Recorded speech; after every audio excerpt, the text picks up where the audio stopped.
ವಿಲೇಶತಃ ಸಮಸ್ತಗುಣಸಂಪೂರ್ಣಂ ಸರ್ವದೋಷವಿವರ್ತಿತಂ ನಾರಾಯಣಂ ನಮಸ್ಕೃತ್ಯ ಗೀತಾ ತಾತ್ಪರ್ಯಮುಚ್ಯತೆ.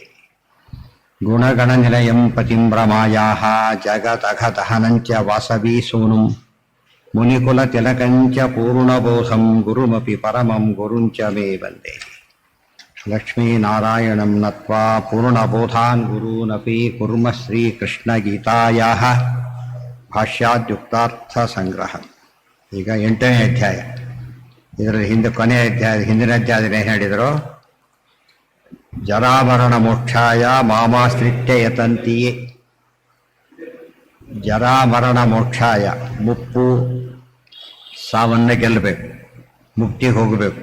ಇದಕ್ಕೆಲ್ಲ ದಾರಿ ಏನು ಅಂದರೆ ಬ್ರಹ್ಮಜ್ಞಾನ ಆಗಬೇಕು, ಅಧ್ಯಾತ್ಮ ತಿಳಿಬೇಕು, ಕರ್ಮ ತಿಳಿಬೇಕು, ಅಧಿಭೂತ ಜ್ಞಾನ, ಅಧಿಯಜ್ಞ ಜ್ಞಾನ ಮತ್ತು ಪ್ರಯಾಣ ಕಾಲದಲ್ಲಿ ನನ್ನ ತಿಳಿಯೋದು.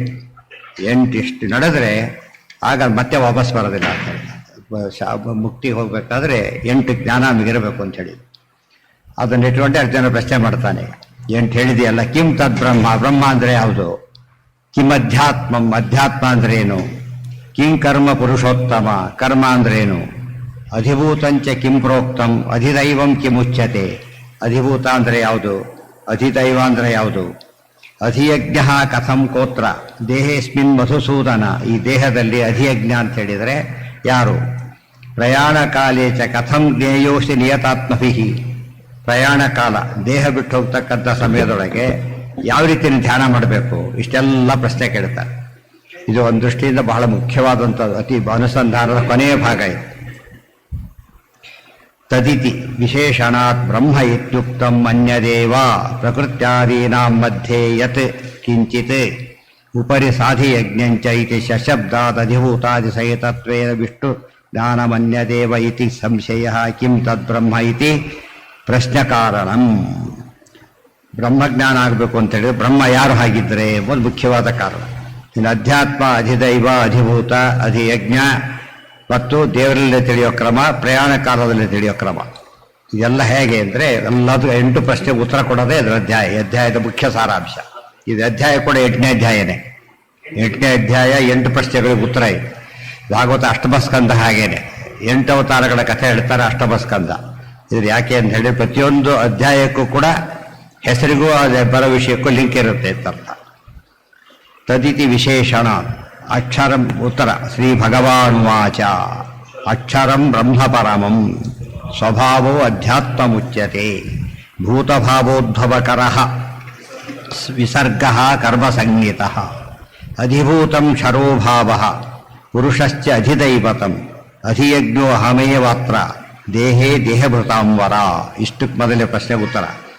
ಅಕ್ಷರಂ ಬ್ರಹ್ಮ ಪರಮಂ, ಬ್ರಹ್ಮ ಅಂದ್ರೆ ಯಾರು? ಪರಮಂ ಅಕ್ಷರಂ ಬ್ರಹ್ಮ. ಬರೀ ಅಕ್ಷರ ಅಂದ್ರೆ ಏನಾಗ್ತಿದ್ರು? ಮಹಾಲಕ್ಷ್ಮಿ ಆಗ್ತಾ ಇದ್ರು. ಅದಕ್ಕೋಸ್ಕರ ಹೇಳ್ತಾರೆ ಪರಮಂ ಬ್ರಹ್ಮ ಅಕ್ಷರಂ.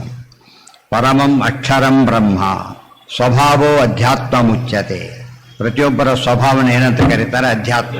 ಸ್ವಭಾವ ಅವರವರ ಸ್ವರೂಪಭೂತವಾದಂಥ ಹಠಾತ್ ಯೋಗ್ಯತೆ ಕರೀತಾರಲ್ಲ, ಅದಕ್ಕೆ ಏನಂತ ಹೆಸರು? ಅಧ್ಯಾತ್ಮ ಅಂತ ಹೆಸರು. ಭೂತಭಾವ ಉದ್ಭವಕರಃ ವಿಸರ್ಗ. ಭೂತಭಾವ ಉದ್ಭವಕರಃ, ಭೂತಗಳ ಅಂದರೆ ಪ್ರಾಣಿಗಳ ಭಾವಗಳ ಏನೇನಿದೆ ಸ್ವರೂಪ, ಅದನ್ನು ಉದ್ಭವಕರಃ ಹೊರಹಾಕ್ತಕ್ಕಂಥ ಸೃಷ್ಟಿ ಸ್ಥಿತಿ ಇತ್ಯಾದಿ ವ್ಯಾಪಾರಕ್ಕೆ ಏನಂತ ಕರೀತಾರೆ? ಕರ್ಮ ಸಂಗೀತ. ಇದನ್ನು ಕರ್ಮ ಅಂತ ತಿಳಿತಾರೆ. ಕರ್ಮ ತಿಳಿಬೇಕು ಅಂದರೆ ಈ ಒಂದರ್ಥ ಕರ್ಮ ನಮಗೇನು ಗೊತ್ತಿದೆ? ಈಗ ನಮ್ಮ ಪಾಲಿಗೆ ವಿಹಿತವಾದಂತಹ ವರ್ಣಾಶ್ರಮೋಚಿತವಾದ ಕರ್ಮ ಅಂತ ಒಂದರ್ಥ. ಇದು ಇನ್ನೊಂದು ಕರ್ಮ ಅಂದ್ರೆ ದೇವರು ಮಾಡೋ ಕೆಲಸ ಏನು ಅಂತ ಹೇಳಿದರೆ, ಇಷ್ಟು ಸೃಷ್ಟ್ಯಾದಿಗಳನ್ನ ಮಾಡಿ ಪರಮಾತ್ಮ ಏನು ಮಾಡ್ತಾರೆ? ಜನ್ಮಾದ್ಯಸ್ಯ ಯಥ ಸೂತ್ರಾರ್ಥ ಇದು. ಮೊದಲನೇದು ಅಥಾತೋ ಬ್ರಹ್ಮ ಜಿಜ್ಞಾಸ, ಎರಡನೇದು ಜನ್ಮಾದ್ಯಸ್ಯ ಯತಃ. ಇದಕ್ಕೆ ಕರ್ಮ ಅಂತ ಕರೀತಾರೆ. ದೇವರ ಮಹಿಮೆ ತಿಳಿಬೇಕು ಅಂತ ಅರ್ಥ ಆಯಿತು. ಅಧಿಭೂತಂ ಕ್ಷರೋಭಾವ, ಕ್ಷರೋಭಾವ ಈ ಭೂತ ಪದಾರ್ಥಗಳು ಅಂತ ಕರೀತಾರೆ ಅಧಿಭೂತ. ಇದಕ್ಕೆ ಒಡೆಯರಾಗಿ ದೇವತೆಗಳೆಲ್ಲ ಅಧಿಭೂತ ಶಬ್ದವಾಚ್ಯರು. ಪುರುಷಶ್ಚ ಅಧಿದೈವತಂ, ಪುರುಷ ಪರಮಪುರುಷನಾದ ಶ್ರೀ ಅಧಿದೈವತ. ಅಧಿದೈವತ ಅಂದ್ರೇನು? ದೇವತೆಗಳ ಮೇಲಿನ ದೇವತೆ, ಸರ್ವೋತ್ತಮ ದೇವತೆ. ಅಧಿ ಅಂದರೆ ಮೇಲೆ ದೇವತೆ, ಎಲ್ಲ ದೇವತೆಗಳ ಮೇಲೆ ಇರೋ ಅಧ್ಯಕ್ಷ, ಸಮಾರಂಭದಲ್ಲಿ ಅತಿ ಮುಖ್ಯ ವ್ಯಕ್ತಿ ಹಾಗೆ ಅಧಿದೈವತಂ. ಅಧಿಯಜ್ಞ. ಅಧಿಯಜ್ಞ ಅಂದ್ರೆ ಏನು? ದೇಹದೊಳಗೆ ನಾನು ಏನಿದ್ದೇನಲ್ಲ ಪುರುಷ ರೂಪದಿಂದ ಆ ರೂಪಕ್ಕೆ ಆ ರೀತಿ ಉಪಾಸನೆ ಏನಂತ ಕರೀತಾರೆ? ಅಧಿಯಜ್ಞ. ಇಷ್ಟೆಲ್ಲ ತಿಳ್ಕೊಬೇಕು. 7 ಪ್ರಶ್ನೆಗೆ ಉತ್ತರ 8 ಅದಕ್ಕೆ ಮುಂದೆ ಹೇಳ್ತಾರೆ. ಅಕ್ಷರಂ ಬ್ರಹ್ಮ ಪರಮಂ ಸ್ವಭಾವೋ ಅಧ್ಯಾತ್ಮ ಮುಚ್ಯತೆ ಭೂತಭಾವೋದ್ಭವಕರೋ ವಿಸರ್ಗ ಕರ್ಮ ಸಂಹಿತ ಅಧಿಯಜ್ಞೋ ಅಹಮೇವಾತ್ರ ದೇಹೇ ದೇಹಭೃತಾಂಬರ. ಅದಿಷ್ಟಕ್ಕೂ ಭಾಷ್ಯ. ಪರಮಾಕ್ಷರಂ ವಿಷ್ಣುರೇವ ಮುಖ್ಯತಃ ಇತಿ ಪ್ರಸಿದ್ಧತ್ವ ತಥೈವ ಪರಿಹರತಿ. ಪರಮಾಕ್ಷರ ಅಂದರೆ ವಿಷ್ಣು ಅಂತ ಹೇಳೋದಕ್ಕೋಸ್ಕರನೇ ಆ ಪ್ರಶ್ನೆಗೆ ಉತ್ತರವನ್ನು ಹಾಗೆ ಕೊಡ್ತಾ ಹೋಗ್ತಾರೆ. ಅಜ್ಞಾನಾಂ ತದಪಿ ಜ್ಞಾಪಯಿತು ತಥೈವ ಪರಿಹಾರ. ಅಜ್ಞರಿಗೆ ಸ್ಪಷ್ಟ ಮಾಡೋದಕ್ಕೋಸ್ಕರವಾಗಿ ಅದರ ಪ್ರಶ್ನೆಗೆ ಅನುಗುಣವಾಗಿಯೇ ಕ್ರಮವಾಗಿ ಉತ್ತರ ಕೊಡ್ತಾ ಇದ್ದಾರೆ. ಪುನರಹಮಿತಿ ನಾ ಉಕ್ತಮಿತ್ಯಾಶಂಕ ಅವ್ಯಕ್ತಂ ವ್ಯಕ್ತಿಮಾಪನ್ನಂ ಇತಿ ವಿಷ್ಣಾವೇವ ಪ್ರಯುಕ್ತೇನ ಅವ್ಯಕ್ತ ಶಬ್ದೇನ ಅವ್ಯಕ್ತೋ ಅಕ್ಷರ ಇತ್ಯುಕ್ತಃ ಇತಿ ಪರಿಹ್ರಿಯತೆ. ಇಲ್ಲ ಅಹಮೇವಾತ್ರ ಅಂತ ಯಾತಕ್ಕೆ ಒತ್ತು ಹೇಳ್ತಾನೆ ಅಂದರೆ ಬೇರೆಯವರೆಲ್ಲ ಏನೇನೋ ಹೇಳ್ಬಿಡ್ತಾರೆ, ಅದಕ್ಕೋಸ್ಕರ ಅದಲ್ಲ ಅಂತ ಹೇಳೋದಕ್ಕೋಸ್ಕರ ನಾನೇ ಅಧಿಯಜ್ಞ ಅಂದರೆ ನಾನೇನೆ. ಒಂದು ದೇಹದಲ್ಲಿರ್ತಕ್ಕಂಥದ್ದು ಜೀವ. ಸೊ ಜೀವನೇ ಪರಮಾತ್ಮ ಅಂತ ಅರ್ಥ ಮಾಡಬಾರ್ದು. ದೇಹ ಬೇರೆ ಜೀವ ಬೇರೆ ಮತ್ತು ಎಲ್ಲರ ಮೇಲಿರ್ತಕ್ಕಂಥ ಅಧಿಪತಿ ನಾನೇ ಅಂತ ಹೇಳೋದಕ್ಕೋಸ್ಕರ ಅಹಮೇವನ ಪದ ಉಪಯೋಗಿಸ್ತಾನೆ. ಯೇ ಚಾಪಿ ಅಕ್ಷರಮವ್ಯಕ್ತಂ ಇತ್ಯತ್ರ ತು ಪೃಥಕ್ ಪಶ್ಚಾದ್ ಉಪಾಸಕಯೋ ಫಲತಾರರಮ್ಯ ಕಥನಾತ್ ಕೂಟಸ್ಥೋ ಅಕ್ಷರ ಉಚ್ಯತೆ ಇತಿ ಉಕ್ತ ಅಕ್ಷರಾದಪಿ ಚೋತ್ತಮಃ ಇತಿ ವಿಷ್ಣೋರುತ್ತಮತ್ವ ಕಥನಾಚ್ಚ ಅನ್ಯದೇವ ಇತಿ ಅವಶೀಯತೆ. ಇಲ್ಲಿ ಪರಮಾಕ್ಷರಂ ಅಂತ ಹೇಳೋದಕ್ಕೆ ವೇದಾದಿ ಶಂಕಾ ವ್ಯಾವೃತ್ಯರ್ಥ ಮೇತತೆ. ಬರೀ ಅಕ್ಷರ ಅಂದರೆ ಏನಾಗ್ಬೋದಾಗಿತ್ತು? ಒಂದು ಮಹಾಲಕ್ಷ್ಮಿ ಆಗ್ಬೋದು, ಇನ್ನೊಂದು ಏನಾಗಬೇಕಾಗಿತ್ತು ಹೇಳ್ತಾರೆ. ಎಲ್ಲಿ ಬಂದಿತ್ತಿದ್ದು? ಬ್ರಹ್ಮಾಕ್ಷರ ಸಮುದ್ಭವ ಜಗಚ್ಚಕ್ರ ಹೇಳಬೇಕಾದ್ರೆ ಅಕ್ಷರ ಅಂದರೆ ವೇದ ಅಂತ ಅರ್ಥ ಮಾಡಿದ್ರು, ಗೊತ್ತಾಯ್ತಾ? ಅದಾಗಬಾರ್ದು ಅಂತ ಹೇಳೋದಕ್ಕೋಸ್ಕರ ಅಕ್ಷರ ಅಂದರೆ ವೇದ ಹೌದು, ಅಕ್ಷರ ಮಹಾಲಕ್ಷ್ಮಿ ಹೌದು, ಅದಕ್ಕೆ ಪರಮಾಕ್ಷರಂ ಅಂತ ಹೇಳಿದ್ರಿಂದ ಏನಾಯ್ತು ಅಲ್ಲಿಗೆ? ಪರಮಾಕ್ಷರ ಶ್ರೇಷ್ಠವಾದ ಅಕ್ಷರ ಅಂದರೆ ತಾನು ಅಂತ. ಬರೀ ಅಕ್ಷರ ಅಲ್ಲಿ ಮಣಿಮಂಜರಿ ಕೂಡ ಹಾಗೇನೆ, ಒಂದೇ ಶ್ರೀಮದ್ ಆನಂದ ತೀರ್ಥಾರ್ಯ ವಲ್ಲಭಂ ಪರಮಾಕ್ಷರಂ ಅಂತ ಅಲ್ಲೂ ಮಧ್ಯ ಹೇಳಬೇಕಾದ್ರೂ ಕೂಡ ಪದ ಉಪಯೋಗಿಸ್ತಾರೆ. ಬರೀ ಅಕ್ಷರ ಅಂದರೆ ಹೀಗೆ ಆಗಬಾರ್ದು ಅಂಥೇಳಿ ವಿಶೇಷವನ್ನು ಹೇಳುತ್ತೆ. ಮುಖ್ಯವಾಗಿ ಎಲ್ಲ ಶಬ್ದನೂ ದೇವ್ರನ್ನ ಹೇಳೋದ್ರಿಂದ ಅಕ್ಷರ ಅಂದರೆ ಸರ್ವಥಾ ನಾಶರಹಿತ ಪರಮಾತ್ಮನೇ. ಬಟ್ ಅವರಿಗೆ ವ್ಯವಹಾರದಲ್ಲಿ ಬಂದಿರೋದ್ರಿಂದ ಕನ್ಫ್ಯೂಷನ್ ಆಗಬಾರ್ದು ಅಂಥೇಳಿ ಏನು ಮಾಡಿದ್ರು, ಚೀಫ್ ಆಫೀಸರ್ ಅಂತ ತಕ್ಷಣ ಉಳಿದವರೆಲ್ಲ ಎಲಿಮಿನೇಟ್ ಆಗಿಬಿಡ್ತಾರೆ. ಚೀಫ್ ಪರಮಂ ಅಂದರೆ ಚೀಫ್ ಅಂತ ಅರ್ಥ. ಆತ್ಮನ್ಯಪಿ ಯತ್ ತದಧ್ಯಾತ್ಮಂ ಆತ್ಮಾಧಿಕಾರೇ ಯತ್ ತದಿತಿವ. ಅದಕ್ಕೆ ಒಂದರ್ಥ ಅಲ್ಲಿ, ಇನ್ನೊಂದರ್ಥ ಇಲ್ಲಿ ಹೇಳ್ತಾರೆ. ತಥಾ ಹಿ ಜೈವ ಸ್ವಭಾವ, ಜೀವನ ಸ್ವಭಾವ ಅದು ಅಧಿಪತಿಯಾದಂಥ ಪರಮಾತ್ಮನ ಚಿಂತೆ ಅಧ್ಯಾತ್ಮ ಅಂತ ಕರೀತಾರೆ. ಅಧಿ ಅಂದರೆ ದೇಹ ಮೊದಲು, ಅದರೊಳಗಿರೋದು ಅಧಿ ಅಂದರೆ ಜೀವ, ಅದರೊಳಗಿರೋ ಅಧಿ ಅಂದರೆ ಪರಮಾತ್ಮ. ಎರಡು ಅಧಿಗಳು ತಗೋಬೇಕಲ್ಲಿ. ತಥಾ ಅದು ಅಲ್ಟಿಮೇಟ್ ಅಧಿ ಅಂದರೆ ಪರಮಾತ್ಮನೇ. ಭಾವ ಇತಿ ವ್ಯುತ್ಪತ್ಯ ಜೀವೋವ ಸ್ವಾಖ್ಯೋ ಭಾವ ಇತಿ ವ್ಯುತ್ಪತ್ಯ ಜೀವೋವ ಸ್ವಭಾವ. ಸ್ವಭಾವ ಶಬ್ದಕ್ಕೆ ಒಂದರ್ಥ ನಾರಾಯಣ ಅಂತ ಅರ್ಥ, ಇನ್ನೊಂದರ್ಥ ಜೀವರ ಸ್ವಭಾವ ಕೂಡ ಹೌದು. ಸರ್ವದಾ ಇವತ್ತೇನಾಗಿದೆ ಜೀವರಿಗೆ ಯಾರಿಗೂ ಕೂಡ ಏನೇನೋ ಯೋಚನೆ ಮಾಡ್ತಾರೆ. ತಾನು ಯಾರೋ ಎಂಬ ಪ್ರಶ್ನೆಯನ್ನು ಮೂರ್ತಿ ಯೋಚನೆ ಮಾಡೋದೇ ಇಲ್ಲ, ಅದು ಅಧ್ಯಾತ್ಮ ಆಗೋದಿಲ್ಲ. ಆಗ ತಾನು ಯಾರೋ ಅಂತ ಅರ್ಥ ಮಾಡಿಕೊಂಡು ಅದ್ರ ಬೇಸಿಸ್ ಮೇಲೆ ಎಲ್ಲ ತಿಳ್ಕೊಳ್ತವ್ರು ಏನಾಗುತ್ತೆ, ಅಧ್ಯಾತ್ಮ ಆಗಿಬಿಡುತ್ತೆ ಇಮಿಡಿಯೇಟಾಗಿ. ತಾನು ಅದು ಸೆಂಟರ್ ಆಗ್ತಾನೆ. ಅದಕ್ಕೆ ತನ್ನ ಸ್ವಾಮಿ ದೇವರನ್ನು ತಿಳ್ಕೊಂಬಿಟ್ಟು ಪರ್ಫೆಕ್ಟ್ ಅಧ್ಯಾತ್ಮ ಆಗಿಬಿಡೋದು. ಇವ್ರು ಏನು ತಿಳ್ಕೊಂಡಿದ್ದಾರೆ, ತುಂಬ ಜನಕ್ಕಿರೋ ಭ್ರಮೆ ಏನು ಅಂದರೆ ದೇಹವೇ ತಾನು, ಅದು ದೇಹದೊಳಗೆ ತಾನೇ ದೇಹ ಎಂಬ ಕಾನ್ಸೆಪ್ಟ್ ಮರ್ತು ಬಿಡ್ತಾರೆ. ಆದ್ದರಿಂದ ಅಧ್ಯಾತ್ಮದ ಕಾನ್ಸೆಪ್ಟೇ ಹೋಯಿತು. ಅಧ್ಯಾತ್ಮ ಕಾನ್ಸೆಪ್ಟ್ ಹೋದ್ಮೇಲೆ ಏನಾಗುತ್ತೆ, ಅಲ್ಲಿಗೆ ಎಲ್ಲ ತಪ್ಪತ್ತು ಉತ್ತರ ಬಂದ್ಬಿಡೋದು. ನೀವು ಸರ್ಕಲ್ಲಿಗೆ ಡೆಫಿನೇಷನ್ ಏನಿರಬೇಕು, ಮತ್ತು ಸೆಂಟರ್ ಡಿಫೈನ್ ಮಾಡಬೇಕು. ಸೆಂಟರ್ ಇಲ್ದವ್ರು ಏನಾಗೋದಿಲ್ಲ, ಸರ್ಕಲ್ ಆಗೋದಿಲ್ಲ. ಅತಿ ಸೆಂಟರ್ ಅಂದರೆ ಈ ಕಡೆಯಿಂದ ಸೆಂಟರು ಜೀವ, ಜೀವಾಂತರ್ಗತ ಪರಮಾತ್ಮ ಫೈನಲ್. ಇವೆರಡು ಸೇರಿಬಿಟ್ರೆ ಆ ಇಡೀ ಜಗತ್ತು ಭೂಗೋಳ ಅಂತೀವಲ್ಲ, ಗೋಳ ಅರ್ಥ ಆಗುತ್ತೆ. ಸೆಂಟರೇ ಅರ್ಥ ಆಗದೆ ಹೋದರೆ ಗೋಳಕ್ಕೆ ಅರ್ಥನೇ ಇಲ್ಲ. ಆ ದೃಷ್ಟಿಯಲ್ಲಿ ಅಧ್ಯಾತ್ಮ ಅಂದರೆ ಜೀವ ಅಂತ ಒಂದರ್ಥ, ಮುಖ್ಯವಾದ ಅರ್ಥ ದೇವರು ಅಂತಾನೆ. ಸರ್ವದಾ ಅಸ್ತಿ ಏಕಪ್ರಕಾರೇಣ ಇತಿ ಭಾವ. ಸರ್ವದಾ ಅಸ್ತಿ ಏಕಪ್ರಕಾರೇಣ ಇತಿ ಭಾವ. ಭೂತಭಾವ ಅಂತ ಪದ ಬಂತು. ಸರ್ವದಾ ಇರೋದರಿಂದ ವಿಷ್ಣು ಸಹಸ್ರನಾಮದಲ್ಲಿ ಬಂದಿದೆ ಪದ, ಭೂತಾತ್ಮ ಭೂತಭಾವನೆ ಬಂದಿದೆ. ಅಂತಃಕರಣ, ಅಂತಃಕರಣಾದಿ ವ್ಯಾವೃತ್ಯರ್ಥೋ ಭಾವಶಬ್ದ. ಅಂತಃಕರಣ ಮೊದಲಾದವುಗಳೆಲ್ಲ ಸ್ಥೂಲವಾದದೆಲ್ಲ ಅನಿತ್ಯ, ಅದನ್ನ ಅಲ್ಲ ಅಂತ ಹೇಳೋದಕ್ಕೋಸ್ಕರ ಭೂತಭಾವ ಉದ್ಭವಕರ ಅಂತೇಳಿ ಸ್ವಭಾವವನ್ನು ಕೇಂದ್ರೀಕರಿಸ್ಕೊಂಡು ಹೇಳಬೇಕು ಅಂತ ಹೇಳಿದರು. ನಹಿ ಏಕಪ್ರಕಾರೇಣ ಸ್ಥಿತಿ ಅಂತಃಕರಣಾದೇಹೇ ವಿಕಾರಿತ್ವ. ಅಂತಃಕರಣಾದಿಗಳು ಒಂದೇ ರೀತಿ ಇರೋದಿಲ್ಲ.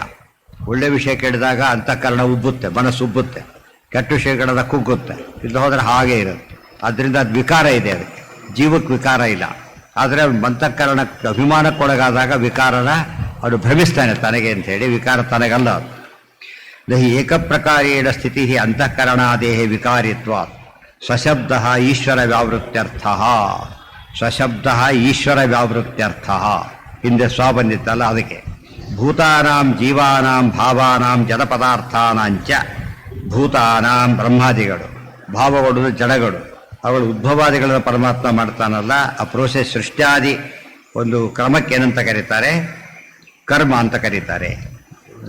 ಈಶ್ವರ ಕ್ರಿಯಾ ಉದ್ಭವಕರ ಈಶ್ವರ ಕ್ರಿಯಾ ವಿಸರ್ಗ ವಿಶೇಷೇಣ ಸರ್ಜನಂ ವಿಸರ್ಗ ಇತ್ಯರ್ಥ.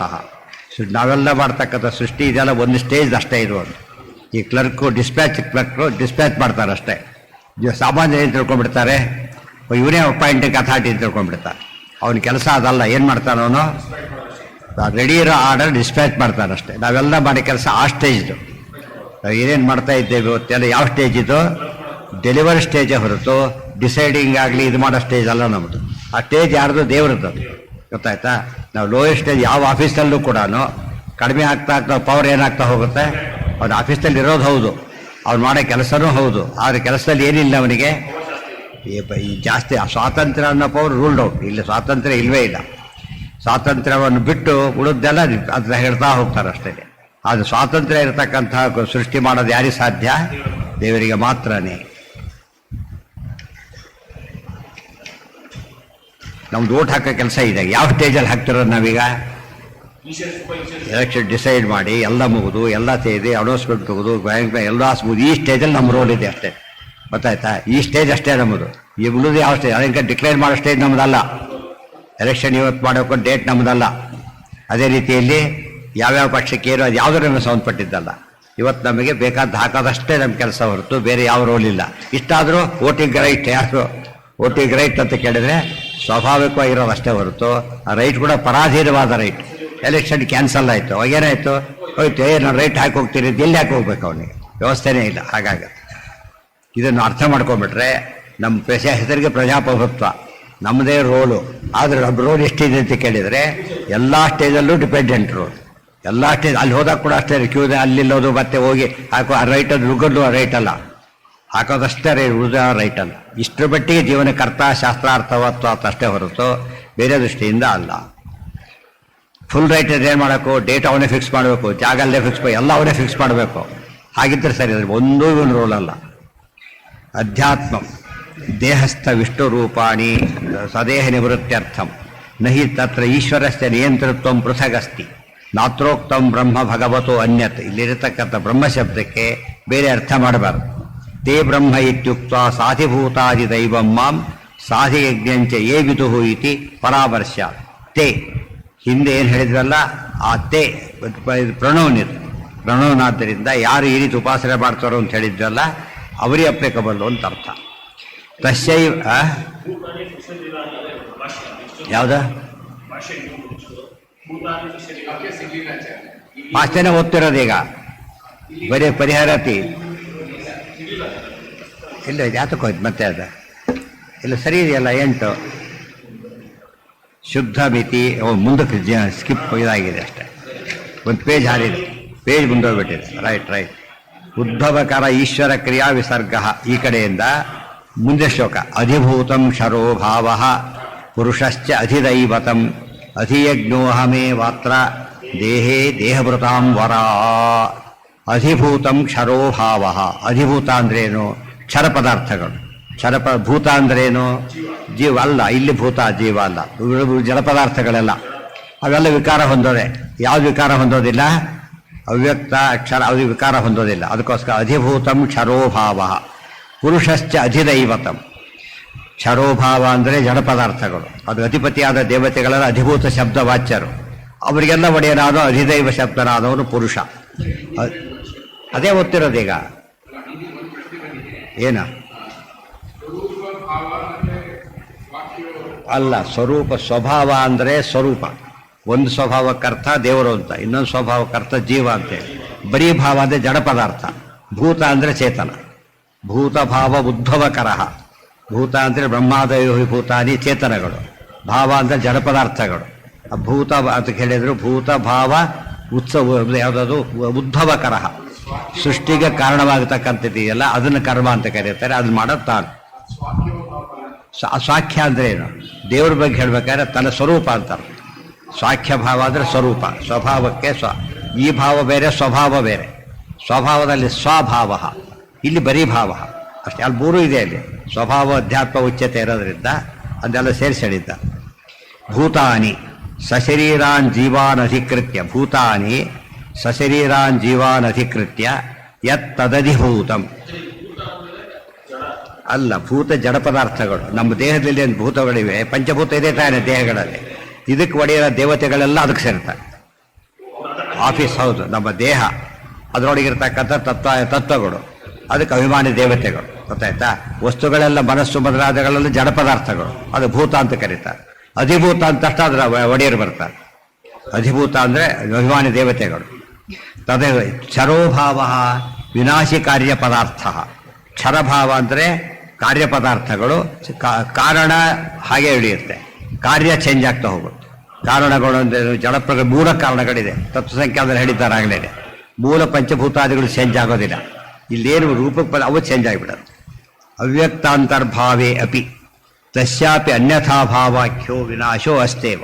ಇವನ್ನೆಲ್ಲೇ ಸೇರಿಸಿದ್ರು ಕೂಡ ಕಾರ್ಯಪದಾರ್ಥಗಳಿಗೆ ಒಂದು ರೀತಿಯಾದ ವಿಕಾರ ಇದ್ದೇ ಇದೆ. ಕೇಳಿಸ್ತಾ ಇಲ್ವಾ? ಎಲ್ಲಿ ನೋಡಿ ಆಗಿದ್ರ ಯಾವ ಸ್ಪೀಕರ್ ವರ್ಕ್ ಆಗ್ತಾ ಇಲ್ವಾ? ಆ ಸ್ಪೀಕರ್ ಎಲ್ಲ ಹೋಗಿದೆ. ಅರ್ಜೆಂಟ್ ಬೇಗ ಸರಿ ಮಾಡಿಸ್ಬಿಡ. ತಸ್ಯಾಪಿ ಅನ್ಯ ಒಂದು ವಾರ ಬಿಟ್ಟಿದ್ದಕ್ಕೆ ಏನೋ ಆಗಿಬಿಟ್ಟಿವಲ್ಲ, ಒಂದು ವಾರ ಪಾಠ ಇರೋದಕ್ಕೆ ಎಲ್ಲ ಈಗ ಅವು ಫ್ರೀ ಅವ ರಜೆ ತೊಗೊಬಿಟ್ಟಿವಲ್ಲ. ತಸ್ಯಾಪಿ ಅನ್ಯಥಾಭಾವಾಖ್ಯೋ ವಿನಾಶೋ ಅಸ್ತೇವ ತಚ್ಚೋಕ್ತಂ ಅವ್ಯಕ್ತಂ ಪರಮೇ ವ್ಯೋಮ್ನಿ ನಿಷ್ಕ್ರಿಯಂ ಸಂಪ್ರಲೀಯತೆ ಇತಿ.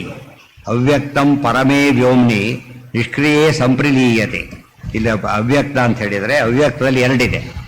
ಕಾರ್ಯರೂಪಕ್ಕೆ ಬರೋದು ಒಂದು ಸ್ಟೇಜು, ಮೂಲ ಸ್ಟೇಜ್, ಅದು ಚೇಂಜ್ ಆಗೋದಿಲ್ಲ. ಇದು ಮಾತ್ರ ವಾಪಸ್ ಮೂಲದಲ್ಲಿ ಸೇರಲೇಬೇಕು. ತಸ್ಮಾದ್ ಅವ್ಯಕ್ತಮುತ್ಪನ್ನಂ ತ್ರಿಗುಣಂ ದ್ವಿಜಸತ್ತಮ ಇತೀಚ. ಅವ್ಯಕ್ತ ಹೇಳಿ ಅಬ್ಜೆಕ್ಟಿವ್ ತ್ರಿಗುಣ ಅಂತ ಹಾಕಿದ್ರಿಂದ ಅವ್ಯಕ್ತ ಶಬ್ದಕ್ಕೆ ದೇವರು ಅಂತ ಅರ್ಥ ಇದೆ. ಇಲ್ಲಿ ಮಾಡಬಾರ್ದು, ಯಾಕೆ ತ್ರಿಗುಣ ಅನ್ನೋ ಅಬ್ಜೆಕ್ಟಿವ್ ಹಾಕಿದಾಗ ಗುಣ ಹೊಂದಿರತಕ್ಕಂಥ ಅವ್ಯಕ್ತ ಅಂದರೆ ಜಡ ಪ್ರಕೃತಿ ಅಂತ ಅರ್ಥ. ವಿಕಾರೋ ಅವ್ಯಕ್ತ ಜನ್ಮಹಿ ಇತೀಚ ಸ್ಕಾಂದೆ. ವಿಕಾರಗಳೆಲ್ಲ ಅವ್ಯಕ್ತದಿಂದ ಹುಟ್ಟುತ್ತಾ ಇವೆ ಅಂತ ಅರ್ಥ. ತದವ್ಯಕ್ತ ವಾಹಿ, ಅದು ದೇವರಿಗೆ ಅವ್ಯಕ್ತ ಅಂತ ಹೆಸರಿದೆ. ಬಟ್ ಅವ್ಯಕ್ತ ಪದಕ್ಕೆ ಅನೇಕ ಅರ್ಥಗಳು ಇದೆ. ಅದಕ್ಕೆ ಅರ್ಥ ಬಂದು ಸಂದರ್ಭ ನೋಡಿ ಅದಕ್ಕೆ ಪ್ರಕರಣ ಅಂತ ಕರೀತಾರೆ. ಸಂದರ್ಭ ನೋಡಿ ಅರ್ಥವನ್ನು ಯಾವ ಶಬ್ದ ಡಿಕ್ಷನರಿ ಶಬ್ದಗಳೆಲ್ಲ ತಗೋಬಾರದು. ನಮಗೆ ಬೇಕಾದ ಅರ್ಥ ಮಾತ್ರ ಹುಡುಕ್ಬೇಕಾದ್ರಲ್ಲಿ. ಕೆಲಸತ್ತೆ ಎಲ್ಲ ಅರ್ಥ ತೊಗೊಂಡ್ಬಿಟ್ರೆ ಕೆಲವು ಕಾಂಟ್ರಡಿಕ್ಷನ್ ಬಂದು ಹೋಗ್ಬಿಡುತ್ತೆ, ಅಸಂಬದ್ಧ ಆಗುತ್ತೆ. ಹುಡುಕ್ಬೇಕು, ಸಂಬಂಧಕ್ಕೆ ಯಾವ ಅರ್ಥ ಸೂಟ್ ಆಗುತ್ತೆ ಹುಡುಕ್ಬೇಕಲ್ಲ. ಅದಕ್ಕೆ ಪ್ರಕರಣ ಅಂತ ಕರೀತಾರೆ. ಪ್ರಕರಣ ಅಂದರೆ ಕಾಂಟೆಕ್ಸ್ಟ್. ಹೌದು, ಮುಖ್ಯವಾಗಿ ಅವ್ಯಕ್ತ ಮುಖ್ಯವಾಗಿ ಎಲ್ಲ ಶಬ್ದಗಳು ದೇವರದೇ ಹೇಳೋದು. ಬಟ್ ವ್ಯವಹಾರಕ್ಕೋಸ್ಕರ ಉಪಯೋಗಿಸ್ಬೇಕಲ್ಲ ನಾವೀಗ. ಅದಕ್ಕೆ ಅವ್ಯಕ್ತ ಆದರೆ ಮಹಾಲಕ್ಷ್ಮಿ ಆಗ್ತಾರೆ, ಇನ್ನೊಂದು ಅವ್ಯಕ್ತ ಮೂಲ ಜಡ ಪ್ರಕೃತಿ ಆಗುತ್ತೆ. ಈಗೆಲ್ಲ ಚೇಂಜ್ ಆಗ್ತಾ ಹೋಗೋದು. ಬರೀ ಸುಮ್ಮನೆ ಹೇಳಿ ಎಲ್ಲವೂ ದೇವರಿಗೇನೆ ಅಷ್ಟೇ ಮಾಡಿದ್ರೆ ಏನಾಗುತ್ತೆ ನಮಗಾಗ? ನಿತ್ಯ ವ್ಯವಹಾರ ಯಾರು ಉಳಿಯೋದೇ ಇಲ್ಲ. ಮಾತೆದ್ದು ಬರ್ತೀನಿ ಅಂದರೆ ದೇವರು, ಹೋಗ್ತೀನಿ ಅಂದ್ರೆ ದೇವರು ಆಗಿಬಿಟ್ರೆ ಏನು ಮಾಡ್ತೀವಿ? ಅವ್ರಿಗೆ ಕೇಳ್ತಾನೆ ಇರ್ತಾರೆ, ದೇವರು ಅಂತ ಅರ್ಥ ಮಾಡ್ಕೊತಾನೆ ಇರ್ತಾರೋ. ಅದು ಸಮಾಕರ್ಷಾತ್ ಅಧಿಕರಣ ಬಂದಿದೆ ಹಿಂದೆ. ಆ ಶಬ್ದಗಳನ್ನ ಏನು ಮಾಡ್ತೀವಿ ನಾವೀಗ? ವ್ಯವಹಾರಕ್ಕೋಸ್ಕರವಾಗಿ ಲಿಮಿಟೆಡ್ ಅರ್ಥದಲ್ಲಿ ಉಪಯೋಗಿಸ್ತೇವೆ. ಲಿಮಿಟೆಡ್ ಅರ್ಥದಲ್ಲಿ ಗೊತ್ತಾಯ್ತಾ? ಕರೆಂಟ್ ಬಿಲ್ ಬಂತು ಅಂದ್ಬಿಡ್ತಾನೆ, ಅಷ್ಟೇ ತೊಗೊಂಡ್ಬಿಟ್ರೆ ಪಂಜಿತಾಗ. ಬಿಲ್ ಎಲ್ಲಿಂದ ಬಿತ್ತು? ಆಕಾಶದಿಂದ ಬಿತ್ತ. ಈ ವ್ಯಕ್ತವಾದ ಕೂತ್ರೆ ಪಂಜಿತಾಗ ಬಿಲ್ ಬಂತಾನೆ, ಬೇಗ ಬಿಲ್ ಬಂತಷ್ಟೇ. ಒಬ್ಬ ಬಿಲ್ ಹಾಕಿದಾನೆ, ಒಬ್ಬ ಇದ್ದಾನೆ, ಅದೇನು ಬಂದು ಬಿಡೋದಿಲ್ಲ, ಹಾಕಿದ್ದಕ್ಕೆ ಬಿಡುತ್ತೆ ಅಷ್ಟೇ. ಅವ್ರು ಸುಮ್ಮನೆ ಬರಾಗಿಲ್ಲ, ಅವ್ರು ಕಳಿಸಿರೇ ಬಿಡುತ್ತೆ. ಅವ್ರು ಸುಮ್ಮನೆ ಕಳ್ಸಾಗಿಲ್ಲ, ಬಿಲ್ ತಯಾರಾಗಿರ್ಬೇಕು. ಅದು ಸುಮ್ಮನೆ ಬರಾಗಿಲ್ಲ, ಓದ್ಕೊಂಡು ಹೋಗಿರ್ಬೇಕಿಲ್ಲ ಫಸ್ಟು. ದೊಡ್ಡ ಪ್ರೋಸೆಸ್ ಅದು. ಬಟ್ ನಾವು ಹೇಳೋದು ಎಷ್ಟು ಹೇಳ್ತೇವೆ? ಬಿಲ್ ಬಂತು ಅಷ್ಟು. ಬಿಲ್ ಬಂತು, ಕರೆಂಟ್ ಬಂದು ಎಲ್ಲಿಂದ ದೊಡ್ಡ ಪ್ರೋಸೆಸ್ ಅದು ಬಂತು ಅಂತ ಅದು ಬರ್ಲಿಕ್ಕೆ ಸಾಧ್ಯನೂ ಇಲ್ಲ, ಕಳಿಸ್ಬೇಕದನ್ನ. ಬಟ್ ವ್ಯವಹಾರಕ್ಕೆ ಏನು ಮಾಡ್ತೇವೆ ನಾವೀಗ? ಮಿನಿಮಮ್ ಇದರಲ್ಲಿ ಉಪಯೋಗಿಸ್ತೇವೆ ಅಷ್ಟೇ. ತಸ್ಮಾದ್ ಅವ್ಯಕ್ತ ಉತ್ಪನ್ನ. ಇವೆಲ್ಲ ಯಾತಕ್ಕೆ ಹೇಳ್ತಾರೆ ಅಂದರೆ ಇಲ್ಲಿರೋ ನೋಡೋದಕ್ಕೆ ಉತ್ತರಗಳಿವೆಲ್ಲ. ಉತ್ತರದಲ್ಲಿ ಕನ್ಫ್ಯೂಷನ್ ಆಗಬಾರ್ದು ಅಂತ ಹೇಳಿಬಿಟ್ಟು ಕ್ಲಾರಿಟಿ ಎಲ್ಲ ಕೊಡ್ತಾ ಹೋಗ್ತಾರೆ. ಪುರಿಶಯನಾತ್ ಪುರುಷೋ ಜೀವ. ಇಲ್ಲಿ ಪುರುಷ ಶಬ್ದಕ್ಕೂ ಎರಡು ಅರ್ಥ ಇದೆ. ಬರೀ ದೇಹಕ್ಕೆ ಅಭಿಮಾನಿ ತಗೊಂಡ್ಬಿಟ್ಟಾಗ ಜೀವ, ಸ್ವಾಮಿ ತಗೊಂಡ್ಬಿಟ್ಟ ದೇವರು. ಒಬ್ಬರೇನೆ ಒಂದು ಮನೆ, ಬಾಡಿಗೆರೋರು ಮಾತ್ರ ನನ್ನ ಮನೆ ಅಂತ ಅವನಂತಾನೆ, ಓನರ್ ನನ್ನ ಮನೆ ಅಂತ ಅವನು, ಇಬ್ಬರು ನನ್ನ ಮನೆ ಅಂತ ಕರೀತಾರೆ. ಇಬ್ಬರು ಕರೆಕ್ಟೇ. ನನ್ನ ಮನೆ ಅಂದರೆ ಬಾಡಿಗೆಯವನಿಗೆ ಅರ್ಥ ಏನು? ನಾನು ಈಗ ವಾಸ ಮಾಡ್ತಿರೋ ಮನೆ ಅಷ್ಟೇ. ಓನರಿಗೆ ವಾಸ ಮಾಡ್ತಾನೆ ಇಲ್ಲ ಅವನು. ಯಾಕೆ ಸ್ವಾತಂತ್ರ್ಯ ಬಂತ ಶಬ್ದವೃತ್ತಿಗೆ ಎರಡು ಕಾರಣ ಇದೆ. ಇರೋನೊಬ್ಬ ಅದಕ್ಕೆ ತನ್ನ ಸ್ವಾಮಿ ದೇವರು ಅಂತ ತಿಳ್ಕೊಂಡ್ಬಿಟ್ಟ ಪರ್ಫೆಕ್ಟ್ ಅಧ್ಯಾತ್ಮ ಆಗಿಬಿಡ. ಇವ್ರು ಏನ್ ತಿಳ್ಕೊಂಡಿದ್ದಾರೆ? ತುಂಬಾ ಜನಕ್ಕಿರೋ ಭ್ರಮೆ ಏನು ಅಂದ್ರೆ ದೇಹವೇ ತಾನು, ಅದು ದೇಹದೊಳಗೆ ತಾನೇ ಎಂಬ ಕಾನ್ಸೆಪ್ಟ್ ಮರ್ತು ಬಿಡ್ತಾರೆ. ಆದ್ರಿಂದ ಅಧ್ಯಾತ್ಮದ ಕಾನ್ಸೆಪ್ಟೇ ಹೋಯ್ತು. ಅಧ್ಯಾತ್ಮ ಕಾನ್ಸೆಪ್ಟ್ ಹೋದ್ಮೇಲೆ ಏನಾಗುತ್ತೆ, ಅಲ್ಲಿಗೆ ಎಲ್ಲ ತಪ್ಪತ್ತು ಉತ್ತರ ಬಂದ್ಬಿಡೋದು.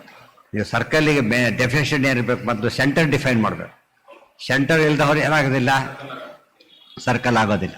ಅತಿ ಸೆಂಟರ್ ಅಂದ್ರೆ ಈ ಕಡೆಯಿಂದ ಸೆಂಟರು ಜೀವ, ಜೀವಾಂತರ್ಗತ ಪರಮಾತ್ಮ ಫೈನಲ್. ಇವೆರಡು ಸೇರಿಬಿಟ್ರೆ ಆ ಇಡೀ ಜಗತ್ತು ಭೂಗೋಳ ಅಂತೀವಲ್ಲ, ಗೋಳ ಅರ್ಥ ಆಗುತ್ತೆ. ಸೆಂಟರೇ ಅರ್ಥ ಆಗದೆ ಹೋದರೆ ಗೋಳಕ್ಕೆ ಅರ್ಥನೇ ಇಲ್ಲ. ಆ ದೃಷ್ಟಿಯಲ್ಲಿ ಅಧ್ಯಾತ್ಮ ಅಂದ್ರೆ ಜೀವ ಅಂತ ಒಂದು ಅರ್ಥ, ಮುಖ್ಯವಾದ ಅರ್ಥ ದೇವರು ಅಂತಾನೆ. ಸರ್ವದಾ ಅಸ್ತಿ ಏಕಪ್ರಕಾರೇಣ ಇತಿ ಭಾವ. ಸರ್ವದಾ ಅಸ್ತಿ ಏಕಪ್ರಕಾರೇಣ ಇತಿ ಭಾವ. ಭೂತಭಾವ ಅಂತ ಪದ ಬಂತು. ಸರ್ವದಾ ಇರೋದರಿಂದ ವಿಷ್ಣು ಸಹಸ್ರನಲ್ಲಿ ಬಂದಿದೆ ಪದ, ಭೂತಾತ್ಮ ಭೂತಭಾವನೆ ಬಂದಿದೆ. ಅಂತಃಕರಣ, ಅಂತಃಕರಣಾದಿ ವ್ಯಾವೃತ್ಯರ್ಥೋ ಭಾವಶಬ್ದ.